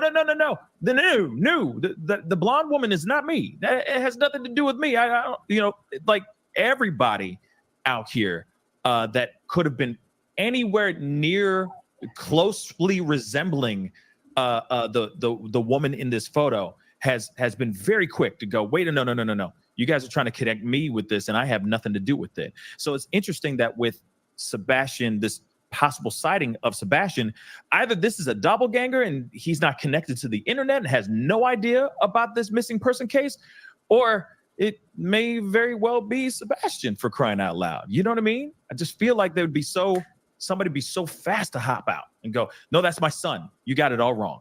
You know, he was on a field trip. I agree. You know, so it's crazy. It's just absolutely crazy. All right. Last one, Patty. Thank you so much. Just wanted to ask Seth how his shoulder is feeling. Yeah, I'd like to know that too. It hurts. It still hurts. You ran out of meds? What's up, bro? What happened? Well, I've been going to physical therapy. Come to find out, my C5 and C6 in my neck is actually pinching a nerve that runs all the way down to my wrist. Oh, wow. Which is causing the issue with my shoulder feeling the way it is. Mm-hmm. So Yeah, I'm not sure exactly what happened to Seth's shoulder, but didn't he fall when he was searching? Didn't it? Isn't that what happened? Maybe somebody out in the chat knows. Did he fall while he was searching, or was his shoulder? They've been talking about his shoulder for quite a while. He's had a problem with his shoulder. Physical therapy is in your future? Oh, I've been going to physical therapy. Oh, okay. My physical therapy is not happy with me going to North Carolina. Yeah. I see. You know how doctors get. Yeah. I do. They're kind of like your parent. Like, why didn't you show up? Yeah, no, you should have been here. Yeah. Didn't, and I have to deal with the consequences. But to me, it was worth it. No, I agree 100%. I got two questions because they're two very good questions in my personal opinion. One of them is, Seth, now's a good time to reach out to politicians, especially any senator or congressman, including North Carolina. I completely agree with this. Is there any movement, or have you guys thought about this as a possibility or as an angle? Oh, come on, Tony. You're the spokesman now. You need to be talking to the politicians. Politicians are tricky, Pascal, and I'll tell you the way that generally works when you get politicians involved is they reach out to law enforcement. They don't want to lose any votes. They don't want anybody to think they don't back the blue. So they reach out. They tell them that they've been getting some pressure from the family, want to make sure that they're working hard, that they've got all the resources they need. They're doing a good job. Law enforcement assures them that they've got all the entities involved that they need to figure out what happened here. And then they tell them, okay, thanks, keep doing what you're doing. We appreciate your vote in November, and then they go back to their office. And that's generally the way that works. Okay. Well, that's trash. What about it is? What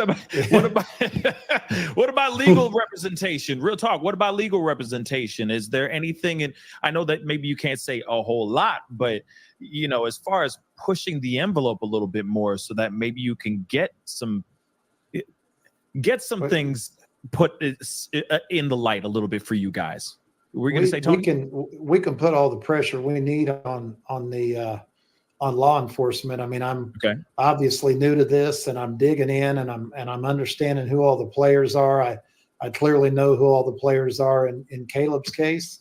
But when I get dug in a little bit and I figure out who the players are, then, hopefully at that point we'll know. Still holding out hope that I end up representing the whole family and that the goal is united. But, right now I feel like there's more information that could be coming out of them. And when I decide to turn up the heat on those guys, then you won't be the only one that knows that. They'll know it. Okay, good. Yeah, let me know, because I really do want to know. One thing I want to piggyback off of on that particular question, which it was a very good question. So and all the questions have been fantastic. Real talk. So thank you, everybody, for the questions.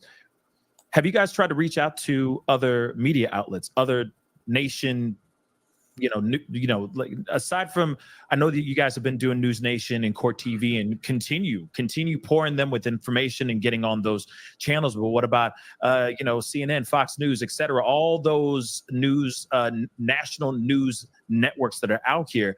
Because I feel like there's only a certain part of the world that knows about this. And of course, we need to get this more of a national level, right? Beyond. We're going to be beyond those outlets. Go ahead, Tony. Yeah, we're going to be with. This is an international level. We, the people we're all watching, there's people from all over watching this now. So surely, maybe it's not known nationally in all states, but I suppose it's just anybody who's watches YouTube or interested in true crime. I suppose they couldn't have escaped hearing about this, could it? Because it's come up on all these channels. But I suppose there probably are lots of people that don't know about it. I suppose. Gosh. Elizabeth on News Nation on Monday. We're going to be with Nancy Grace on Tuesday. We're just now starting to redefine who it is we want to do interviews with, and it won't be like it has been, at least for Seth, where he's taking interviews from everybody. It'll be a select group of podcasters, YouTubers. It'll be more national media outlets. We're going to refocus our plan on who we're going to give information to and who we're going to use to help us get the word out. We're just not going to do interviews with everybody. Okay. Right on. I mean, I feel like tightening it up, it makes it a little bit better, right? Makes it a little bit more streamlined. I agree with that 100%. Somebody just asked this. Tony Lee just said, may I ask why so little news coverage of Sebastian? That is a very good question, because I feel like everybody and their mama in my world, I feel like everybody and their mama knows about Sebastian's case, but it feels like even Dog the Bounty Hunter didn't know about this case until it was brought up to him. All right. Well, I can tell you that there will be more news. There will be more media coverage. That's part of the reason that Seth brought me on. But I will shoot you straight, Pascal. I mean, a lot of these people that are watching this story, when they see a lot of this drama that's gone on, and to be completely fair, again, I had great conversations with Chris and Katie. I told Chris that he was not good on camera. I told Seth in private he was not good on camera. I told him the arguing back and forth was causing people not to want to cover the case. And that's part of my goal in getting everything cleaned up and centralized, is that I want more real media attention. But we're going to get that. It's coming. Okay. Yeah. I mean. Oh, so that's nice to say to Pascal. We want more real media attention. Oh, this is just crazy. I wonder how long this guy's going to last. Because Seth, not only Chris, but Seth, he remember one of his private investigators said he can be difficult to deal with because he's under so much stress. How long is this guy going to last? He's just taking over so much. It's probably true what he's saying, but he's just turned around to Pascal, who's given Seth loads of airtime, hasn't he? And said, "Oh, we want some real media attention." So that's nice. I mean, some tidying up, a little bit of spring cleaning doesn't hurt nobody, especially if it means we're able to expand and get the case out there to a larger demographic, to a larger audience, to make it more nationwide, because he could be in North Carolina. I hope he really is. I hope that photo really is him, but he could be in California right now. He could be anywhere. So getting the word out there, I think, is really important. Seth, do you want to say something? So I say that's why I've asked the world to help me find my son. I need everybody. If you see something, say something. Head up, eyes open. If you see him, take a picture. That's great. Say his name. Sebastian, your dad's looking for you. And see, I mean, he's got to know that I'm looking for him. I hope that he understands that I won't stop. He does. Yeah. He knows. He most definitely does, Seth, for sure. If he's not seeing any of these videos or any of these interviews that you've done, he knows it just from the energy that you're putting out, okay, and the prayers that you're putting out here for real. All right. In fact, somebody just said, Seth, we met in.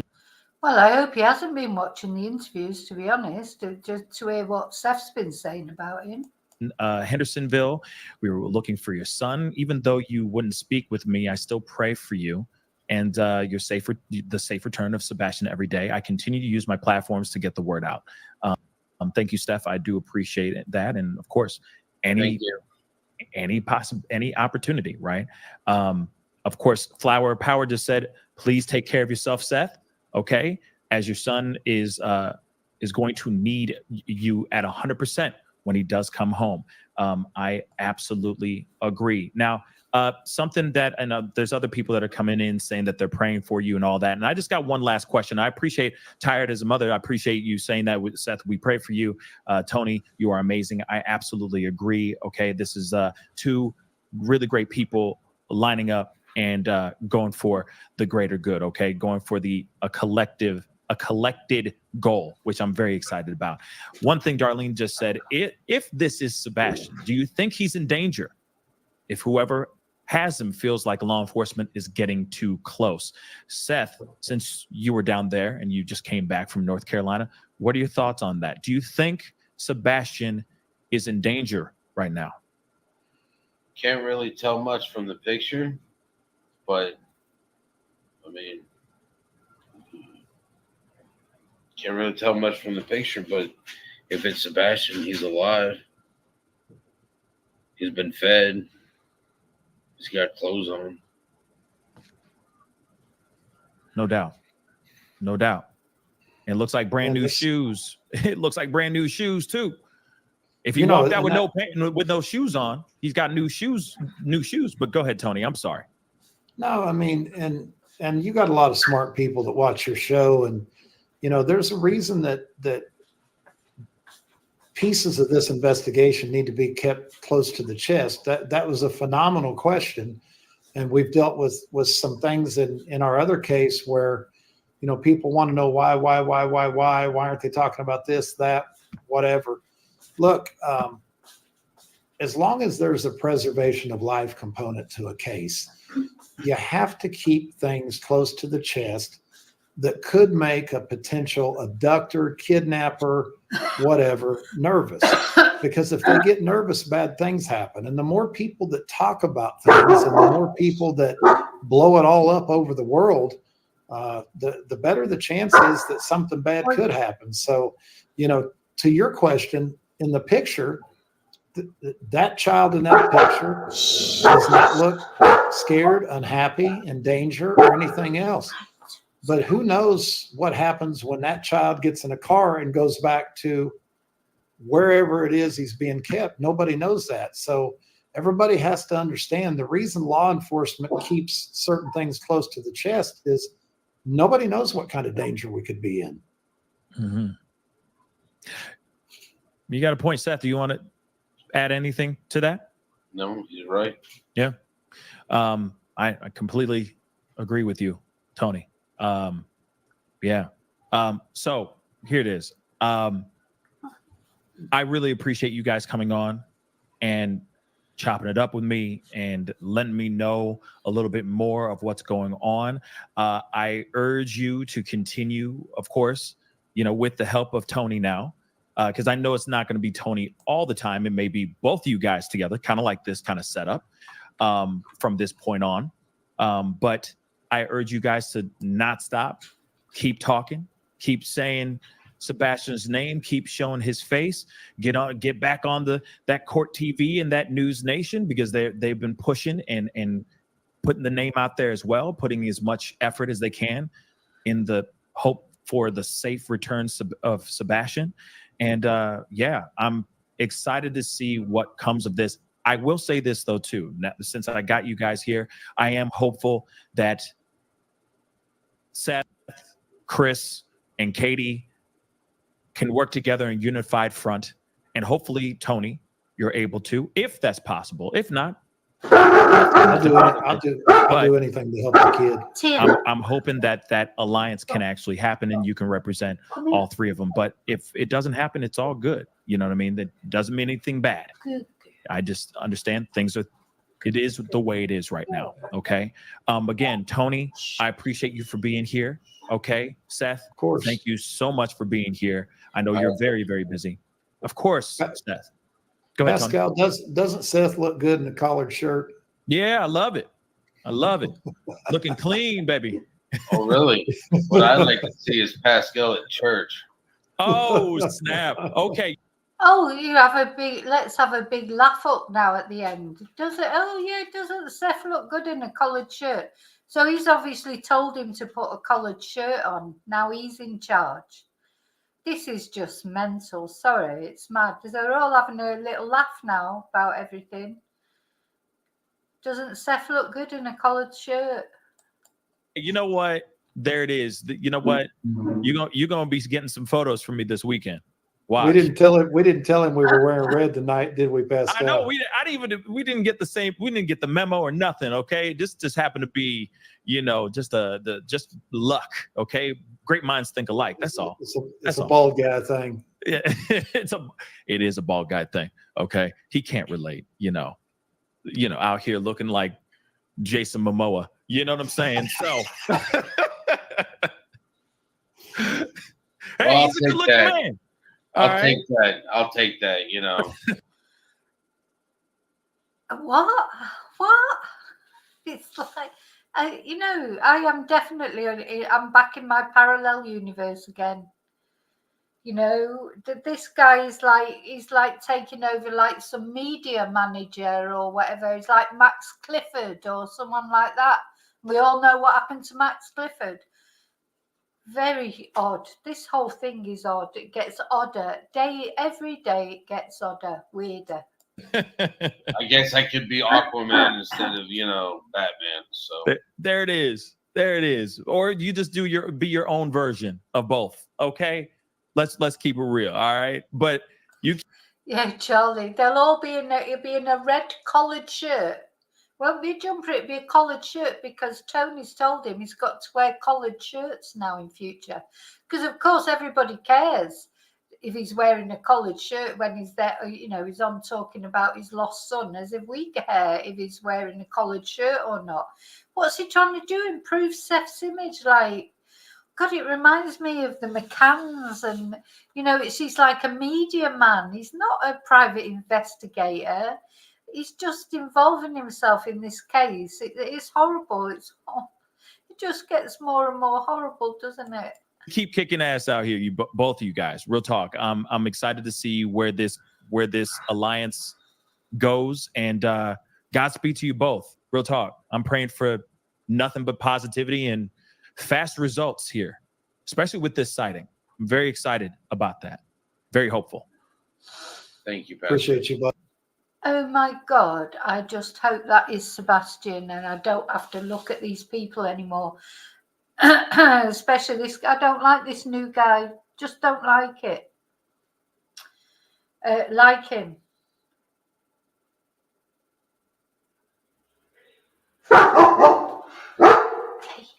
Hey. So, there you go. That's where we are with Sebastian Rogers.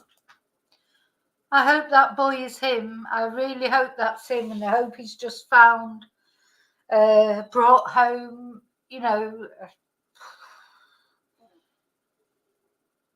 This is just it's just crazy, and it's getting crazier all the time. So now Tony Mathis has come into the mix, and he's telling Seth to wear a collared shirt because that'll make all the difference. He's like, it is so like the McCanns when they brought in Clarence Mitchell.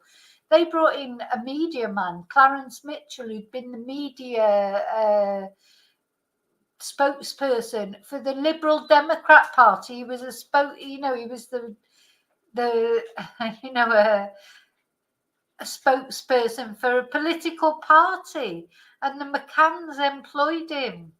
You know, that just says a lot, doesn't it? What family of a missing child employs a media person, you know, to improve their image? I mean, for God's sake, you know, it's just crazy. It's just crazy.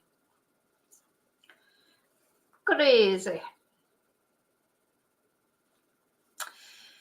Faye, we was talking about that earlier. What neighbour witnessed it? Somebody phoned up to some YouTube channel. Nobody, that's not been verified at all. And honestly, I think you've got to be really careful. This is what I was talking about earlier. There's so many rumours. I don't believe that until you know, I could phone up the YouTube channel now and say, oh yeah, I live next door to the Proudfoots, and I saw this and I did that. I don't get involved in speculation until I know something officially.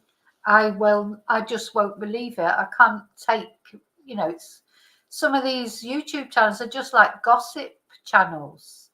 You know, it's just gossip and none of it is actually confirmed. So, got to be confirmed for me.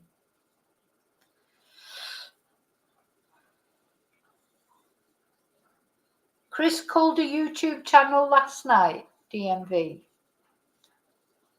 Yeah, I don't believe that neighbour. It probably wasn't even the neighbour, just some person who phoned up. You know, we just don't know, do we? We don't know. I think there's so much said about the Proudfoots. I actually don't think all of it can be true, to be honest. What was that then? Let's see. What did you say it was called? The Clumanti.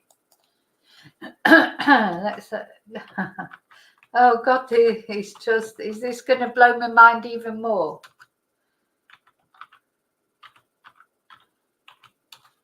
So Chris then is not taking any notes of Tony Mathis, then, is he? He's just still phoning up YouTube channels. Cluminati. Never heard of him. Oh.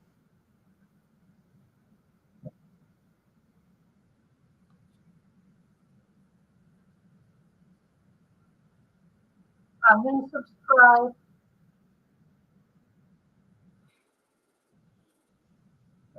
Let's finish this phone conversation.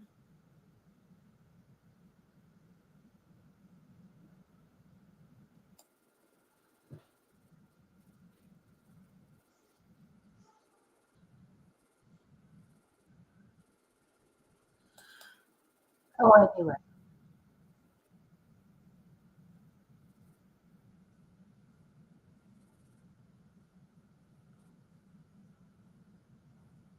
Actually, I'm not going to go into that. I've done enough. It's blown my mind enough tonight, Sebastian Rogers. No, I'm not knackered. It's just I've got some other things that I want to talk about. Hi, Mello.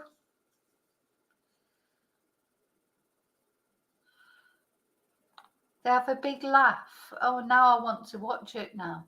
I'll watch it and I'll play it another day, not today, because what I want to just tell you about now is two things I want to talk about, two other things that I want to talk about. So the first thing is Gypsy Rose. Do you remember Gypsy Rose? We were talking about her, Gypsy Rose, the lady shave girl, the girl who you know, got her boyfriend, Nicholas, poor guy, got him to murder a mum. He's in prison for life. He's never coming out. He's in prison for life without the possibility of parole. Gypsy, of course, though, not for her. No, she came out after, I think it was 10 years. And while she was in prison, she married this guy. Yeah. Ryan Scott Anderson. She married him while she was in prison. And when she came out of prison, they were all over social media. What a fantastic relationship. He was rocking her boat every night. Oh my God, you know, giving it just too much information.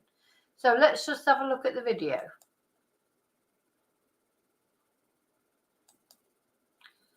Got no sound.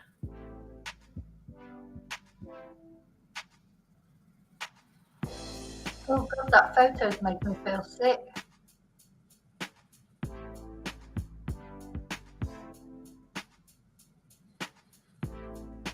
So yeah, while she was in prison, she married this guy who looks just like her mum. Poor Dee Dee, who I know she, you know, she did some. It seems like she had that Munchausen's by proxy, didn't she? And she made out that Gypsy was ill when really she wasn't, and she kept her in a wheelchair. And anyway, Gypsy got fed up of this in the end, and she knew that she could walk, and she met a guy on a Christian website, Nicholas, and asked him to kill her mother for her, and so he obliged, and they both went to prison. But Gypsy's out. Gypsy's out, married this guy while she was in prison who looks just like her mum, and then now they've already split up. But she only came out about 6 months ago.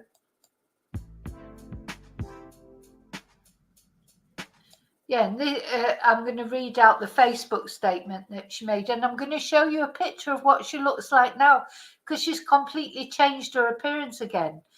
She's a bit of a strange one, Gypsy, for me. I don't, you know, I do feel sorry for her. Obviously, she was a child, and Dee Dee, you know, used her for financial gain and for sympathy. But there's something about Gypsy, I don't know. I think we haven't heard the last of Gypsy. Oh, and apparently she's taken out a restraining order against this guy as well. So it's obviously not an amicable split up. She has actually taken a restraining order out against him.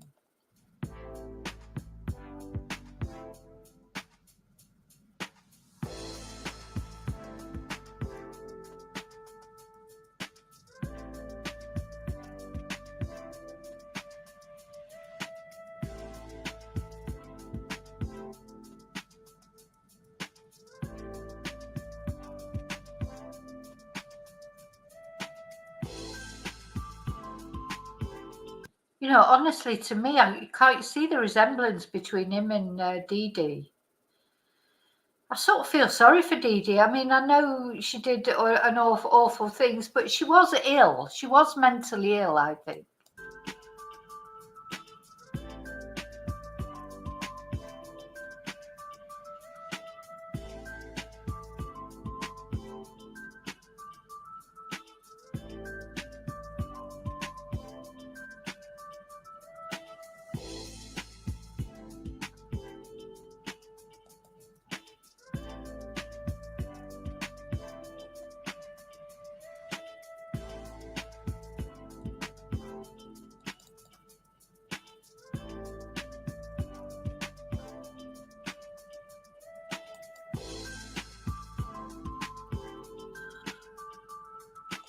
Oh, that's it. She actually only did 8 years in prison. 8 years. You know, and it was her idea. She didn't actually stab her mum, but she got Nicholas to do it. I mean, I bet Nicholas's parents, they must be so annoyed because she's out living her best life now, and Nicholas is never coming out of prison.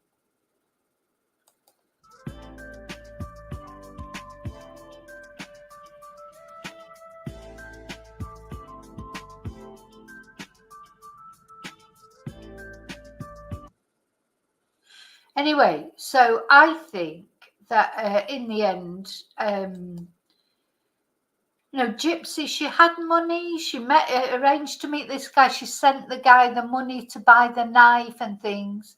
You know, I don't think. How can I put it? I think in the end she could have got out of that situation with her mum in a completely different way. She could have gone to Nicholas's parents. There's lots of things she could have done, I think. Anyway, she didn't. She got Nicholas to murder her mum. So she's now split up from this guy, taken a restraining order out against him, and changed her look completely. Absolutely. Completely changed her look. Let's have a look.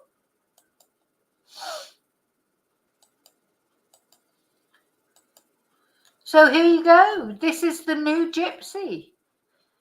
So she's gone blonde. It looks like she's lost a bit of weight. I don't know, because she did put on quite a lot of weight when she was in prison. Of course, she was really skinny.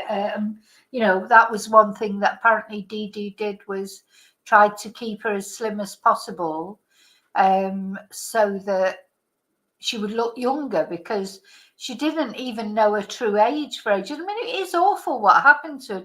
Don't get me wrong, it is awful. But there's something, because I think in the end she could have got out of that situation. You know, when she got to a point where she knew she could walk, she was, you know, sending all sorts of sort of sex photos to poor Nicholas. And Nicholas, yeah, he was autistic. He just got caught up in the whole thing. And it's, you know, I'm not sticking up for him. He did murder Dee Dee, and of course he deserves a sentence for that. But just feels like Gypsy has just got away with everything. You know, 8 years in prison. It was her idea. I think one thing we can say for sure is that if she hadn't met Nicholas, Nicholas probably never would have killed anybody. Whereas I think even if it wouldn't have been Nicholas, it would have been someone for Gypsy. Gypsy's quite manipulative. And I think, you know, what we've got to remember is she's learnt from Dee Dee to be manipulative. It's not necessarily her fault. That's the life she had. But she's learnt from, you know, she's got that in her. She's been taught how to manipulate. You know, so anyway, there she is. There she is. So, yeah, she looks a lot different, doesn't she? So that, you know, there she is out there. She'll be married again soon. I mean, she's definitely mad, isn't she? I mean, it's like there was Nicholas, and then while she was in prison, she got engaged to someone else, but that came to an end, that relationship. God, he had a lucky escape. Then she married the other guy, and now she's, you know, she's split up from him and taken a restraining order out against him. So I wonder what happened there. So I just wanted to show you that, because we did cover this story. But there you go, Gypsy's having it. Wonder when she'll be getting married again soon. I bet you any money, because she just, you know, she likes being with a man. So that was one thing that I wanted to tell you about. Now, another thing is another case that I'm going to start covering. So on Twitter this morning, I saw this case, which I don't know if you've heard about or not, but I think it's something that deserves looking at, and I'm going to start looking at it. Now, this is someone that I follow on Twitter called Red Rum Media, who does true crime podcasts and documentaries. So I've only just found this, what's the word for it? This podcaster. I've only just found this account, this Twitter account. Sorry, X, also known as X. And it just stuck out to me this morning, something that she put on. This is a case until this morning I hadn't heard of. So this is Mica Miller. And this is Mica. And Mica died. Apparently, took her own life. But did she though? Did she though?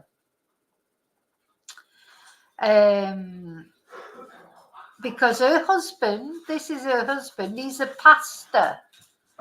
Well, you know, straight away, I know it's awful, but straight away then I think, oh, he's done it, definitely, because you know what it's like. These pastors, they quite often end up, it turns out that they've, you know, done something to their wives.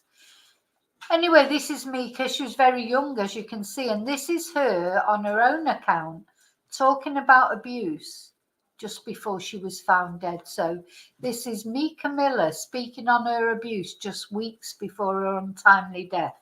So let's have a look. I think I forgot. I knew, but I So today my heart's a little heavy.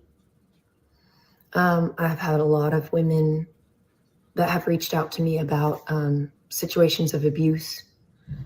And I just want to tell you what a lot of people have told me lately and reminded me, because I think I forgot. I knew, but I pushed it in the back of my head just because of my situation. But you are the bride of Christ. Before anybody else's bride, male or female, it doesn't matter. It doesn't matter what gender you are. Abuse is abuse. And you are the bride of Christ. And my Bible says that he took all the abuse you could think of for you so that you didn't have to live that life of slavery and bondage and pain. Jesus took it all for you. So you don't have to stay in a abusive relationship, whether that's sexual, whether that's somebody forcing you to take illegal drugs or alcohol abuse or physical abuse, psychological abuse, making you think that this is all your fault, or you're a bad mom, or you're a bad wife, or you're a bad husband, or you're not giving it your all when you know you are. God hates divorce. But why? According to everybody I've asked and the scriptures that I've found, it's because it hurts people. But does abuse hurt people? How do you think God feels about that? So I want to remind you, like a bunch of people have been reminding me lately, that I'm God's bride first. And even an earthly spouse who's a good spouse, when they know that their bride is being hurt, just imagine what an earthly spouse does. What do you think your heavenly spouse does when you're the bride of Christ and he sees his bride going through abuse and hurt? What do you think he thinks about that?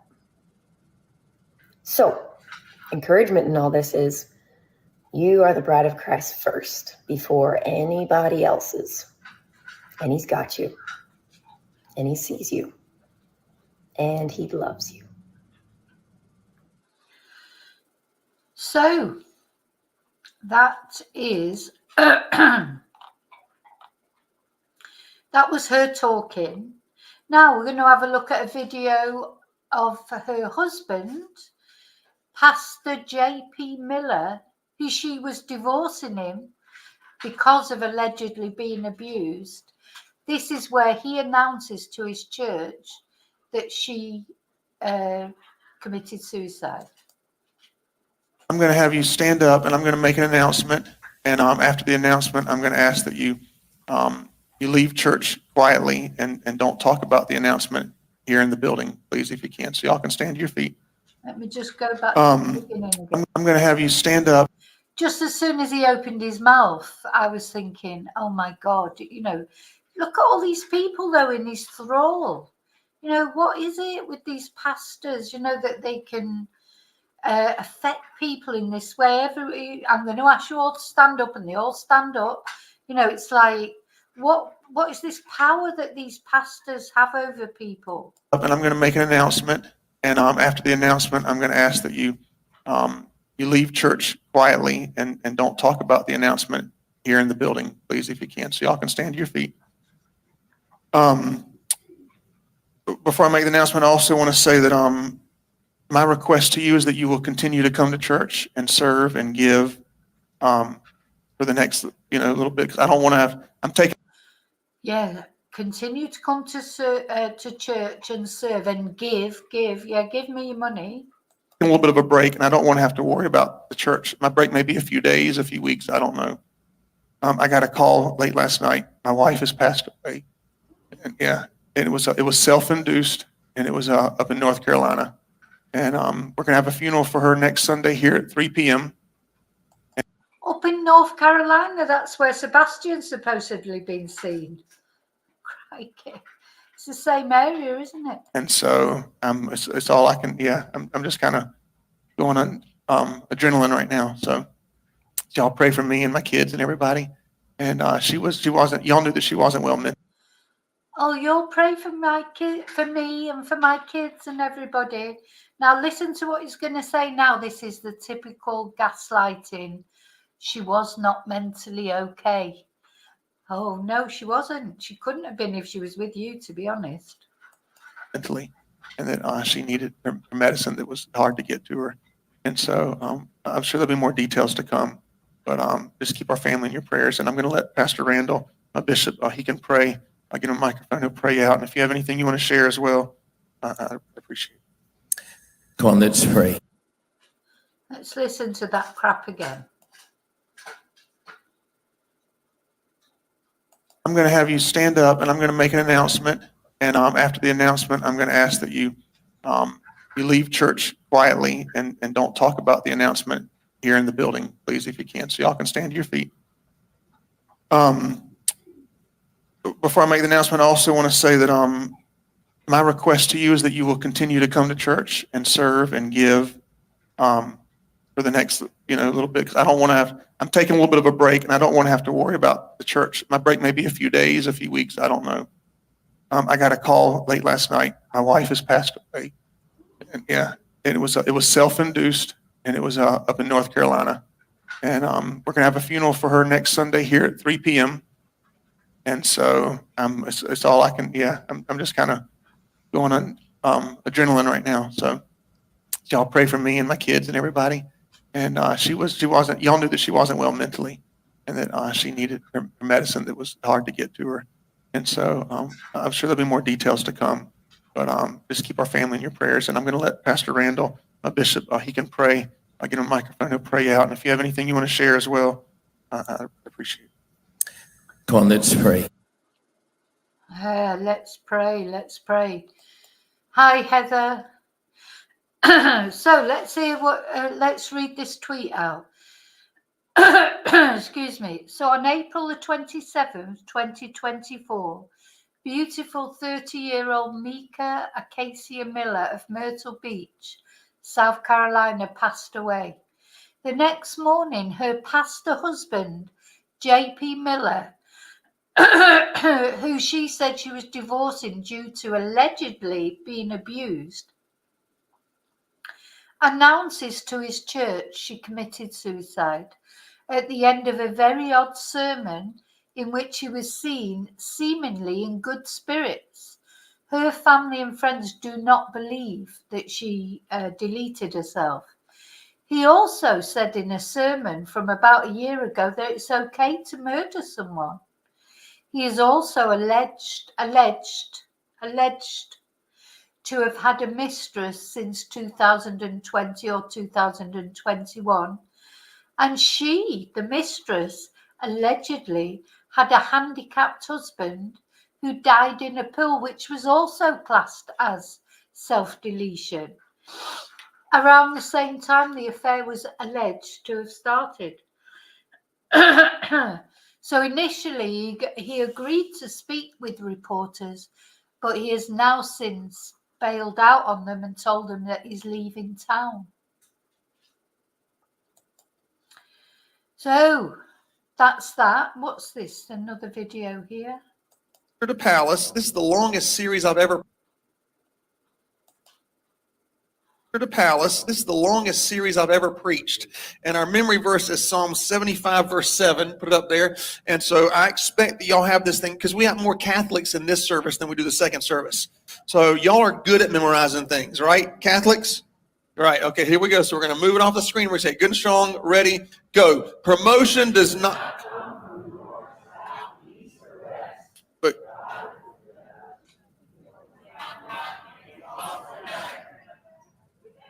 all I hear is women the whole time. Women do talk a lot. The Palace. This is the longest series I've ever preached, and our memory verse is Psalms. So this was his sermon before he announced that his wife was dead. He's, what women do talk a lot, of course, don't they? According to him, I straight away just don't like him. Let's have a look at this video. We actually live in what's called an autonomous culture. An autonomous culture, auto meaning self, nomos meaning law. Autonomous cultures where every person gets to dictate for himself or herself what their morals are. You get to dictate for yourself how you live, who you marry, what you do in life. Not even the government dictates. You can murder somebody in America if you want to. You dictate your own morality here in our culture because it's an autonomous culture. Oh, you can murder someone in America if you want to because it's an autonomous culture. Let's just hear that again. We actually live in what's called an autonomous culture. An autonomous culture, auto meaning self, nomos meaning law. Autonomous cultures where every person gets to dictate for himself or herself what their morals are. You get to dictate for yourself how you live, who you marry, what you do in life. Not even the government dictates. You can murder somebody in America if you want to. You dictate your own morality here in our culture because it's an autonomous culture. That's the culture we live in, and we have to agree on that. Here's why we have to agree on this first. Because if I don't agree with you, or you don't agree with me, and I don't like the way you live, and you don't like the way I listen, I'm going to love you anyway. We actually live in what's called an autonomous culture. An autonomous culture. So there you go. So this is the guy. No, he's not been accused of anything officially by law enforcement, but her family, this woman's family, let's see, 30-year-old Mica, who is now no longer with us on this planet, who supposedly has deleted herself, her family are not convinced that she did it to herself. Now, often families are like that, aren't they? Because you know, it's hard to accept that your family member might have deleted themselves. Of course it is. But I'm just going to read out to you an article.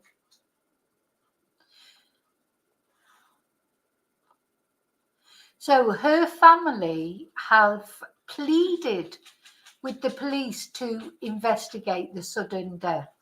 She was found to have suffered a fatal gunshot to the head at Lumber River State Park in Lumberton, North Carolina. Her husband, John Paul Miller, is the pastor at Solid Rock Church in Myrtle Beach. He broke the news of her death during a recent service. That's the video that we've just watched. After asking his congregation not to discuss it inside the church. So, what do we think? We don't know enough yet, probably, to know what the truth is. But I do believe, I think, an investigation, I'm just going to try and find out if there's actually been an investigation. As far as I know so far, the family have asked for an investigation, but I'm not sure if there is actually one going on.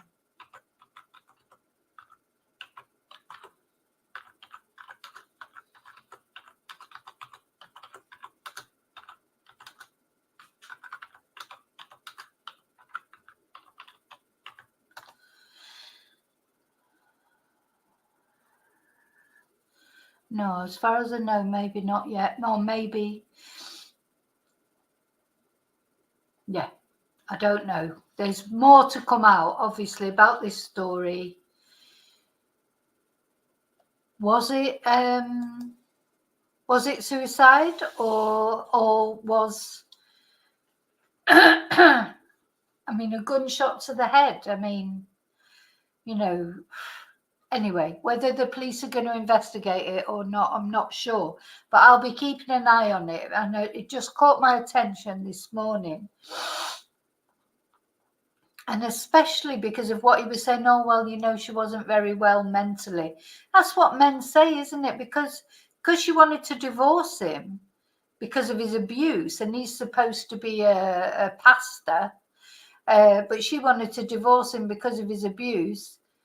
Then she must be mentally ill. Of course she must.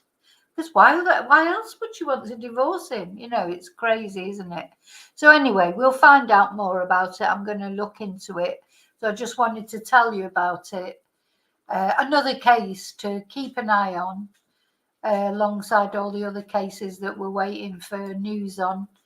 like Samantha Murphy or Anna Knezovich, Sebastian, of course.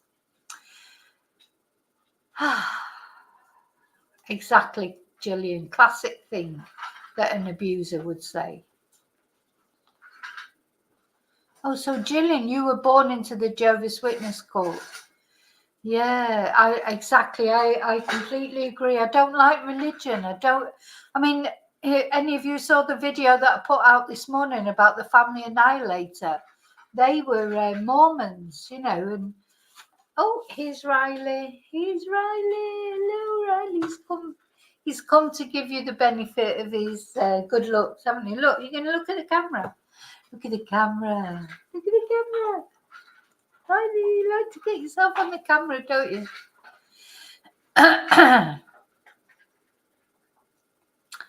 Thank you, Heather. Yeah, beautiful. Oh, yeah, you're better off sticking with dogs. At least you know where you are with dogs. You know? They don't shoot you in the head, do they? No. And they always love you, don't they? They always love you. Look, his little Mohican. Look at him. He's so cute. He's so cute. I'm going to start putting a little bow in it, a little pink bow, because he, you know, I think, you know, Riley is a little bit that way. He does like pink, don't you? He's such a pansy, aren't you? It's so cute. Oh dear, he is. He's so gentle, Riley. You know, I mean, he has, you know, he doesn't put up with any nonsense. He has a little go at the other dog every now and again. When the other dog bullies you, doesn't he? Rocky bullies you, doesn't he? Oh dear, it looks like Gizmo, you know, from the Gremlins. Look at his face. Oh, you just love being on the cameras. Oh, right, okay. Okay, I'm going to go now. So we'll see. All right. Oh, God, he's like, no, more cuddles. We'll see if anything comes out about Sebastian overnight. Thank you all for being here with me. Don't forget to leave your fingerprint on the like button. And if you're not subscribed, I can see there's been a lot of people watching at home, a lot of people joining in the chat, but a lot of people I know don't join in the chat, they just watch from home. But if you're not subscribed, please think about subscribing. So, night DMV, night everyone. Yeah, watch from the start, Rio. Okay, you know, if you're ready for a bit of rabbit hole stuff about Sebastian Rogers. Okay, so remember to live and love wisely, carefully. Please don't get involved with a pastor. Honest to God, if I met a man and he turned around to me and said he was a pastor, I'd be like, bye, because you just can't trust him. Anyway. Okay, so yeah, remember to live and love wisely and carefully, and I will see you really soon in the next video. And until then, may your God go with you. Bye bye. Heather, I hope you had a good time. Bye.